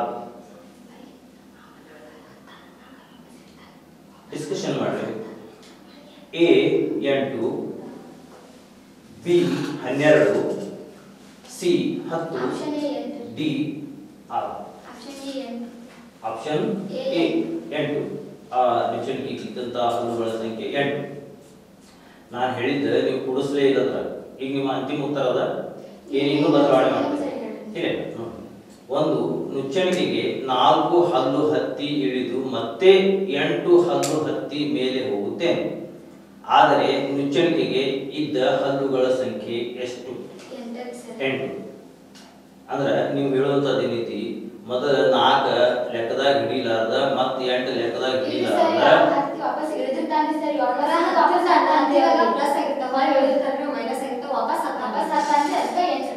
ನೀವು ಮಾಡಿದ 8.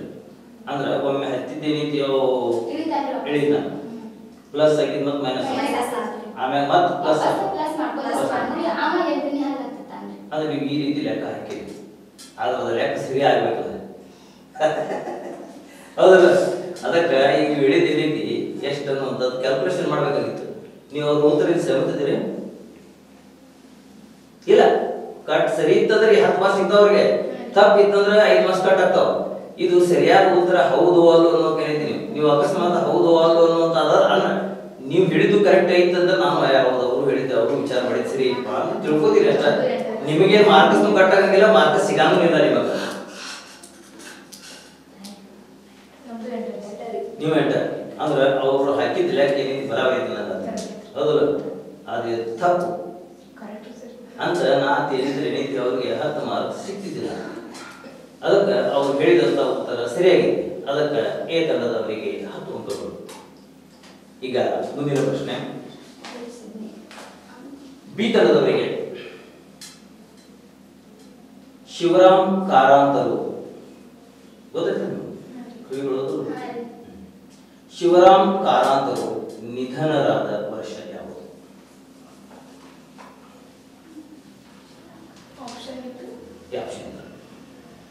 ಆಪ್ಷನ್ಸ್ ಕೊಡೋದು ಬೇಕಾದ್ರೆ ಒಂದು 2-3 ಯಾವ ಕೊಟ್ಟು ಅದ್ರೊಳಗೆ ಒಂದು ಕರೆಕ್ಟ್ ಕೊಡ್ತೀನಿ. ಕೊಡೋದು ಇಲ್ಲಿ ಗೊತ್ತೈತಿ, ನಾವು ಹೇಳ್ತೀನಿ ಹೇಳಿ. ಆಪ್ಷನ್ ಕೊಡ. A 1999, B 1997, C 1991, D 1998. ಈ ರೀತಿಯಾದಂಥ ಆಪ್ಷನ್ಸ್ ಇರೋದವ. ಅದರೊಳಗೆ ಲೆಕ್ಕ ಹಾಕಿ ಸರಿಯಾದ ಉತ್ತರ ಕೊಟ್ಟರೆ 10 ಅಂಕಗಳು, ತಪ್ಪು ಉತ್ತರಕ್ಕೆ 5 ಅಂಕಗಳ ಕಡಿತ. ಶಿವರಾಮ್ ಕಾರಂತ್ ನಿಧನರಾದ ವರ್ಷ ಯಾವುದು?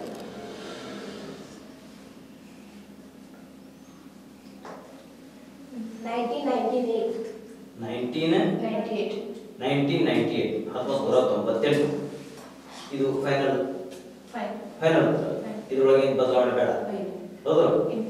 ಅಂದ್ರೆ ನೀವು ಹೇಳಿದ್ದೇನೈತಿ 1998, ನಾನು ಹೇಳಿದ್ದೇನೈತಿ ಎ 1999, ಬಿ 1997, ಸಿ 1991, ನೀವು ಹೇಳಿದ್ದೇನೈತಿ 1998 ಹೌದು. ನೀವು ಅಕಸ್ಮಾತ್ 1991 ಅಂದ್ರೆ ಏನೈತಿ ತಪ್ಪಾಕಿತ್ತು ಹೌದಲ್ಲ, ಮತ್ತೆ 1999 ಅಂದ್ರೂ ತಪ್ಪಾಕಿತ್ತು ಹೌದಲ್ಲ. ಆದ್ರೆ ನೀವು ಹೇಳಿದ್ದೇನೈತಿ 1998 ಅಂತ. ಇದು ನಿಮ್ಮ ಅನಿಸಿಕೆ ಪ್ರಕಾರ ಸರಿಯಾದ ಸರಿ ಹೌದಲ್ಲ, ಕರೆಕ್ಟ್ ಹೌದಲ್ಲ. ಆದ್ರೆ 1997 ಸರಿಯಾದ 1998 ಅಲ್ಲ 1997. ಅದಕ್ಕೆ ನಾವು ಶಿವರಾಮ್ ಕಾರಂತರ ಹೆಸರಿನಲ್ಲಿ ನಿಮಗೆ 5 ಅಂಕಗಳು ಕಡಿಮೆ ಮಾಡ್ತೀವಿ. ಬಿ ತಂಡದವರ 5 ಅಂಕಗಳು ಕಡಿತಗೊಳಿಸಿ. ಒಂದು ಚಿಕ್ಕ ವಿರಾಮದ ನಂತರ ಮತ್ತೆ ಈ ಕಾರ್ಯಕ್ರಮ ಮುಂದುವರಿಯುತ್ತದೆ.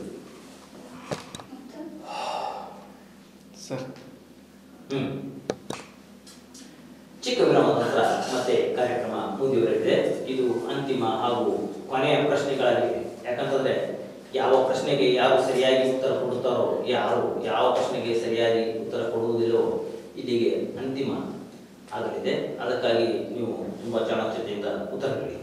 ಏತರದವರಿಗೆ ಕರ್ನಾಟಕದ ರಾಜ್ಯಪಾಲರಾಗಿ ಅಧಿಕಾರ ಅವಧಿ 2002, 14ನೇ ರಾಜ್ಯಪಾಲರಾಗಿ ಸೇವೆ ಸಲ್ಲಿಸಿದ ಅಧಿಕಾರಿ ಯಾರು?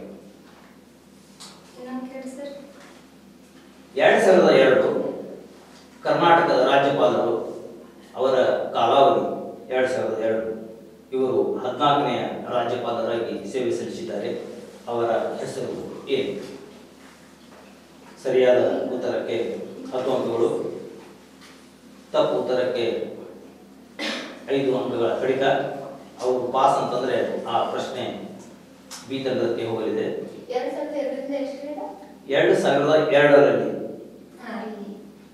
2002ರಲ್ಲಿ ಕರ್ನಾಟಕದ ರಾಜ್ಯಪಾಲರಾಗಿ ಸೇವೆ ಸಲ್ಲಿಸಿದ 14ನೇ ರಾಜ್ಯಪಾಲರು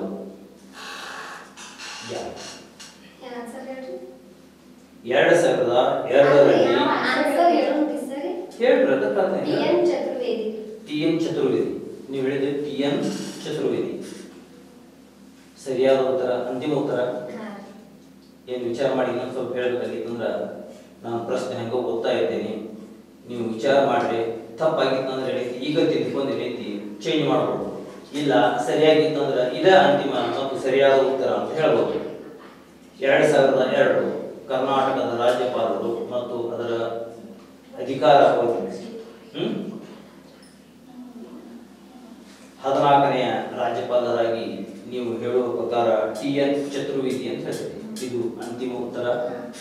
ಹಾಗಾದರೆ ಈ ಪ್ರಶ್ನೆಗೆ ಅವರು ಕೊಟ್ಟಂತ ಉತ್ತರ ಸರಿಯಾಗಿದೆ, ಅದಕ್ಕಾಗಿ ಅವರಿಗೆ 10 ಅಂಕಗಳು ಲಭಿಸಿವೆ. ಇನ್ನು ಬಿ ತಂಡದವರಿಗೆ ಬಹಳ ಜಾಣ್ಮೆಯಿಂದ ಉತ್ತರ ಇಡಬೇಕು, ಯಾಕಂತಂದ್ರೆ ಇದು ಅಂತಿಮ ನಿರ್ಧಾರಕ್ಕೆ ಏನಂತ ಅದಕ್ಕೆ ಕೊನೆಯ ಘಟ್ಟ ಅಂತಂದಾರಲ್ಲ, ನೀವು ಸರಿಯಾಗಿ ಉತ್ತರ ಕೊಟ್ಟರೆ ಏನೈತಿ ಮತ್ತೊಮ್ಮೆ ಪ್ರಶ್ನೆ ಅವ್ರಿಗೆ ಕೇಳ್ತೇನೆ, ಇಲ್ಲ ಅಂತಂದ್ರೆ ಏನೈತಿ ಇದು ಅಂತಿಮ. ಹಿಂಗೈತಿ.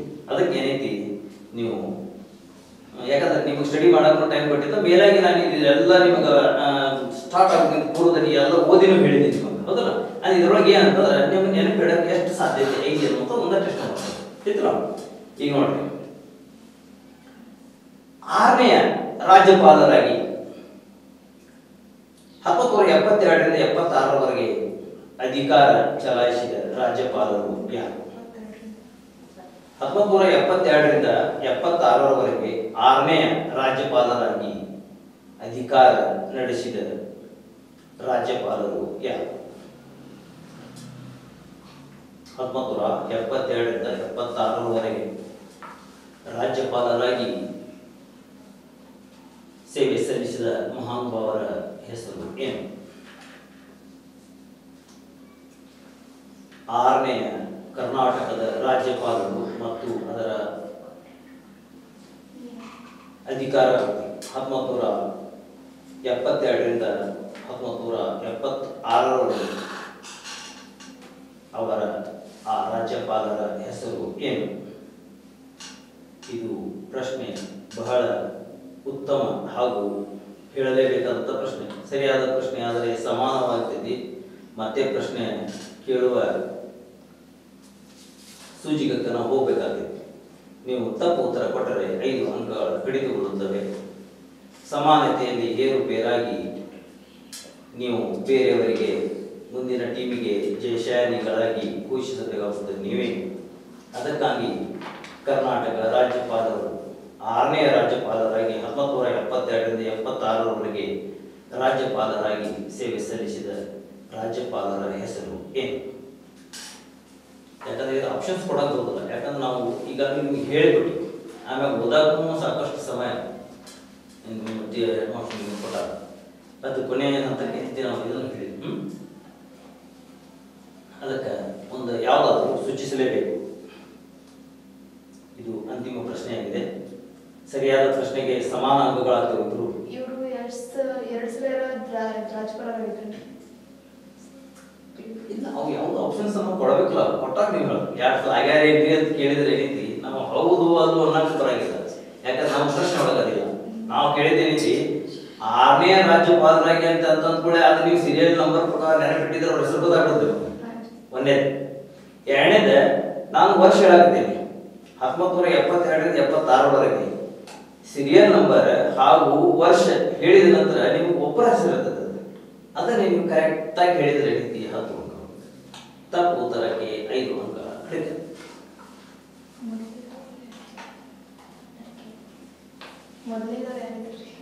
ಮೊದಲನೇದವರು ಜಯಚಾಮರಾಜ್ ಒಡೆಯರು ಅಂತಿದ್ರು. ಕೊನೆಯವರು ಯಾರಿದ್ರಪ್ಪ ಅಂತಂದ್ರೆ TN ಚತುರ್ವೇದಿ ಅಂತಿದ್ರು. 10ನೇವರು ಯಾರಿದ್ರಪ್ಪ ಅಂತಂದ್ರೆ P ವೆಂಕಟ ಸುಬ್ಬಯ್ಯ ಅಂತಿದ್ರು. 12ನೇವರು ಯಾರಿದ್ರಪ್ಪ ಅಂತಂದ್ರೆ ಖುರ್ಷಿದ್ ಆಲಂ ಖಾನ್ ಅಂತಿದ್ರು. 3ನೇವರು ಯಾರಿದ್ರಪ್ಪ ಅಂತಂದ್ರೆ VV ಗಿರಿ ಅಂತಿದ್ರು. ಈ ರೀತಿಯಾದಂತ ಒಂದು ಇಷ್ಟೆಲ್ಲ ಹೇಳಿದೆ ನಾನು. ನಡಕ್ ಬಾಳ ಒಂದು ಸ್ವಲ್ಪ ಉಳಿದವು. 13ನೇವರು ಯಾರಿದ್ದಪ್ಪ ಅಂತಂದ್ರೆ VS ರಮಾದೇವಿ ಅವರು ಅಂತಿದ್ರು.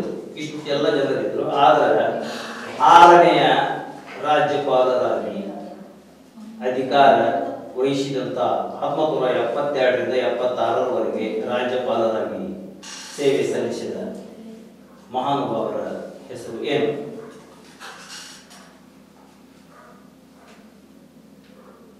ಈ ತಲೆ ಹೊಡಕತೈತಿ.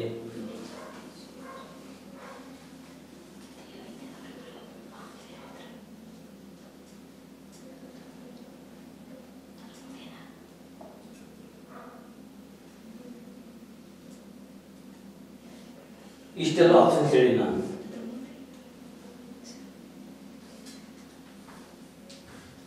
ಆರನೆಯ ರಾಜ್ಯಪಾಲರಾಗಿ 1972ರಿಂದ 76ರವರೆಗೆ ಸೇವೆ ಸಲ್ಲಿಸಿದ ರಾಜ್ಯಪಾಲರು ಯಾರು?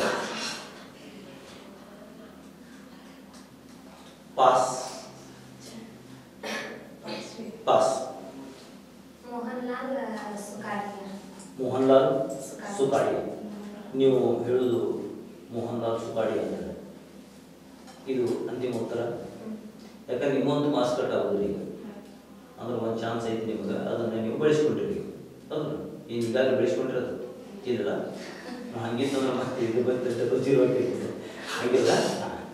ಅದಕ್ಕೆ ನೀವು ಹೇಳೋದೇನೇ ಇದ್ದೀನಿ ಮೋಹನ್ಲಾಲ್ ಸುಕಾಡಿ ಅಂತ. ಹೌದು, ಇದು ಇಬ್ಬರು ಸಮ್ಮತ ಐತಿ.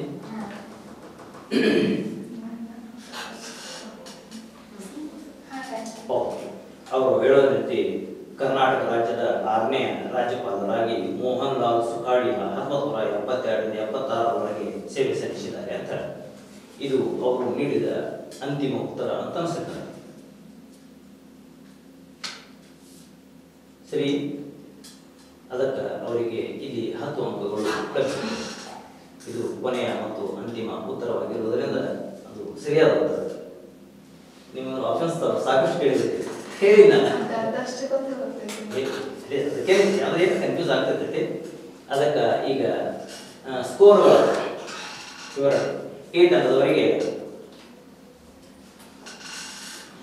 40 ಅಂಕಗಳು, ಎ ತಂಡದವರಿಗೆ 40 ಅಂಕಗಳು, ಬಿ ತಂಡದವರಿಗೆ 20 ಅಂಕಗಳು. ಈ ರೀತಿಯಾಗಿ ಅಂಕಗಳು ಪಡೆದು ಬಿ ತಂಡದವರು ಇಲ್ಲಿ ಎ ತಂಡದವರಿಗೆ ವಿಜಯಶಾಲಿಗಳನ್ನಾಗಿ ಘೋಷಿಸಿದ್ದಾರೆ. ಅವರಿಗೆ ಗೆಲ್ಲಿಸಿದ್ದಕ್ಕಾಗಿ ಎ ತಂಡದವರ ಪರವಾಗಿ ಬಿ ತಂಡದವರಿಗೆ ಧನ್ಯವಾದಗಳು. ಯಾಕಂದ್ರೆ ಸ್ಟಡಿ ಮಾಡುವಾಗ ನಿಮಗೆ ಮುಂದೆ ಈಗ ಅಭ್ಯಾಸ ಯಾವ ರೀತಿ ಮಾಡಬೇಕು, ಯಾವ ರೀತಿ ನೆನಪಿಸಿ ಇಟ್ಕೋಬೇಕು, ನಾನು ಉತ್ತರ ಕೊಡ್ತೇನೆ ಇವಾಗ. ಯಾಕಂದ್ರೆ ಈಗ ಸ್ಟಡಿ ಯಾವ ರೀತಿ ನಾವು ನೆನಪಿಟ್ಕೋಬೇಕು ಅನ್ನುವಂಥದ್ದೇ ರೀತಿ. ಯಾಕಂದ್ರೆ SSLC ಬಂದಾಗ ಏನೈತಿ ಪ್ರಶ್ನೆ ಬರೋದದ ನೆನಪಿರಂಗಿಲ್ಲ ನಮಗೆ. ಏನು ನಿಮ್ಗಂತಲ್ಲ ಒಟ್ಟ ಕಾಣೋದೇನೈತಿ ನೆನಪಿರಂಗಿಲ್ರಿ. ಅದು ಯಾವಾಗ ನೆನಪು ಇರ್ತೈತಿ ಅನ್ನೋದೈತಿ, ನಾವು ಏಕಚಿತ್ತದಿಂದ ನಾವು ಪಾಠವನ್ನು ಕೇಳಿದಾಗ. ಸಪೋಸ್ ಒಂದು ಯಾವುದೋ ಸೀರಿಯಲ್ ನೋಡ್ತಿರ್ತೀವಿ ನಾವು, ಆ ಸೀರಿಯಲ್ದಾಗ ಎಷ್ಟು ಜನ ಅದಾರ ಅಂತ ನಿಮ್ಗೆ ನೆನಪಿರ್ತೈತಿ, ಹೌದಲ್ಲ? ಅದು ಯಾವ ಸೀರಿಯಲ್ದಾಗ ಎಷ್ಟು ಗಂಟೆ ಕತ್ತೈತಿ, ಅದ್ರೊಳಗೆ ಎಷ್ಟು ಜನ ಅದಾರ, ಯಾವ್ಯಾವ ಪಾತ್ರ ಮಾಡಿದಾರ ಅನ್ನೋದು ಯಾಕೆ ನೆನಪಿರ್ತೈತಿ ಅಂತಂದ್ರೆ ಅಲ್ಲೇ ಕಂಟಿನ್ಯೂಸ್ ಆತ ಅಲ್ಲೇ ಎಲ್ಲ ಲಕ್ಷ ಅಚ್ಚಿ ಕಡೆನೇ ಇರ್ತೈತಿ, ಹೌದಲ್ಲ? ಬೇರೆ ಏನು ನೆನಪಿರಂಗಿಲ್ಲ, ಅದರ ಕಡೆನ ಮಗ್ನರಾಗಿ ಏನ್ ನೋಡ್ತಿರ್ತಿರ್ಲ ಅದು ನೆನಪಿರ್ತೈತಿ. ಹಂಗ ನೀವು ಪಾಠ ಹೇಳುವಾಗ ಏನೈತಿ ಪೂರ್ತಿಯಾಗಿ ಅಚ್ಚಿ ಇದು ನಾವು ನೀವು ಸ್ಟಡಿ ಮಾಡಕ್ ಬರ್ತಿದ್ದ ಅದ್ರೊಳಗೆ ನೆನಪಿಡೋದೇಂತ ಅಷ್ಟೊಂದು ಸರಳ ಅಲ್ಲ. ಆದ್ರೂ ಏನೈತಿ ನೀವು ನೆನಪಿಟ್ಟು ಚಂದ ಹೇಳಿದ್ರಿ, ಹೌದಲ್ಲ?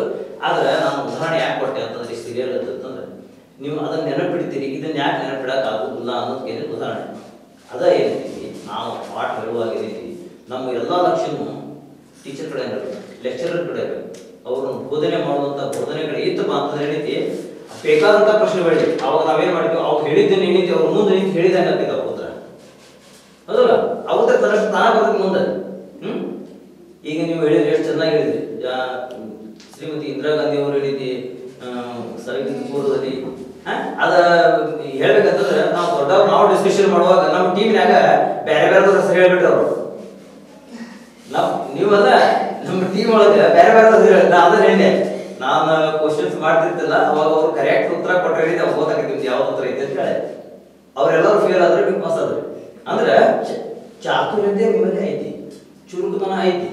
ಅದೇ ಹೇಳಿತಿ ಕೆಲವೊಮ್ಮೆ ನಾವು ಕನ್ಫ್ಯೂಸ್ ಮಾಡ್ತೀವಿ, ಅದು ಕರೆಕ್ಟ್ ಆಗಿದ್ದು ನೋಡಿ ಇಲ್ಲಿಕಂದ್ರೆ 5 ಮಾರ್ಕ್ಸ್ ಅವ್ರು ಬೆಳೆಯಾಗ್ತಿದೆ ಗಾಳಿ ಆಗ್ಬಿಡ್ತದೆ, ಬ್ಯಾಡ್ರಿ ಇನ್ನೊಂದು ಸ್ವಲ್ಪ ವಿಚಾರ ಮಾಡುತ್ತಡಿ ಅನ್ನೋಂಥದ್ದು ಏನೈತಿ ಪ್ರಭೆ ಬಂದೈತೆ ನಾವು.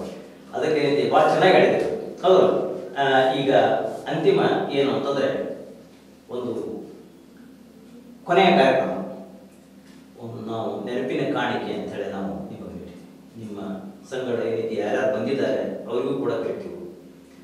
ಒಂದು ಚಿಕ್ಕ ವಿರಾಮ ನಂತರ ಮುಂದಿನ ಕಾರ್ಯಕ್ರಮ.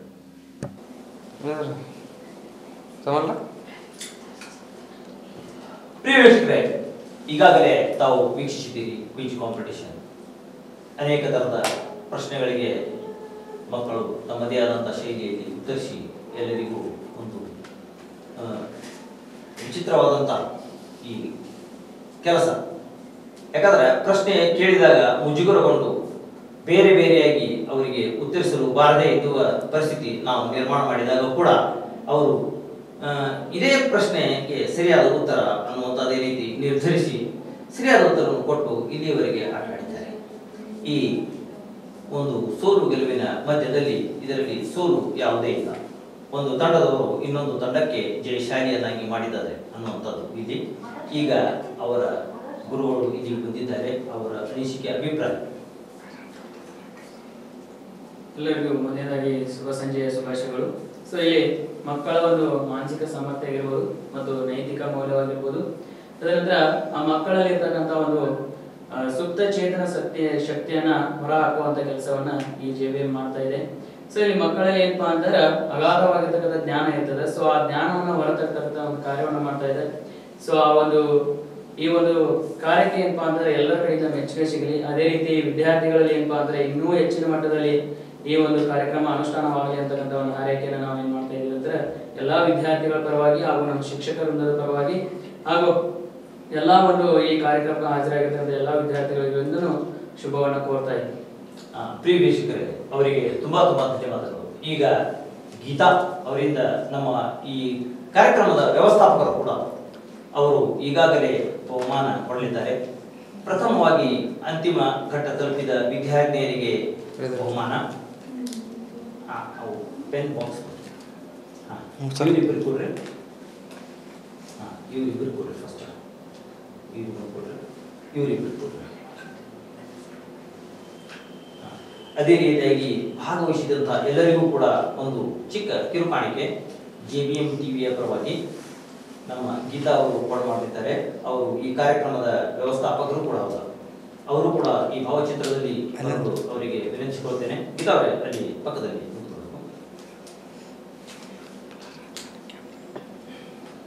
ಪ್ರಿಯ ವೀಕ್ಷಕರೇ, ತಮ್ಮ ಅಮೂಲ್ಯವಾದಂತಹ ಸಮಯವನ್ನು ನಮ್ಮ ಕಾರ್ಯಕ್ರಮ ವೀಕ್ಷಿಸಲು ನೀಡಿದ್ದಕ್ಕಾಗಿ ತಮಗೂ ಕೂಡ ತುಂಬಾ ತುಂಬಾ ಧನ್ಯವಾದಗಳು. ಮಕ್ಕಳನ್ನು ಪ್ರೀತಿಸಿ, ಹಿರಿಯರನ್ನು ಗೌರವಿಸಿ. ವಂದನೆಗಳು.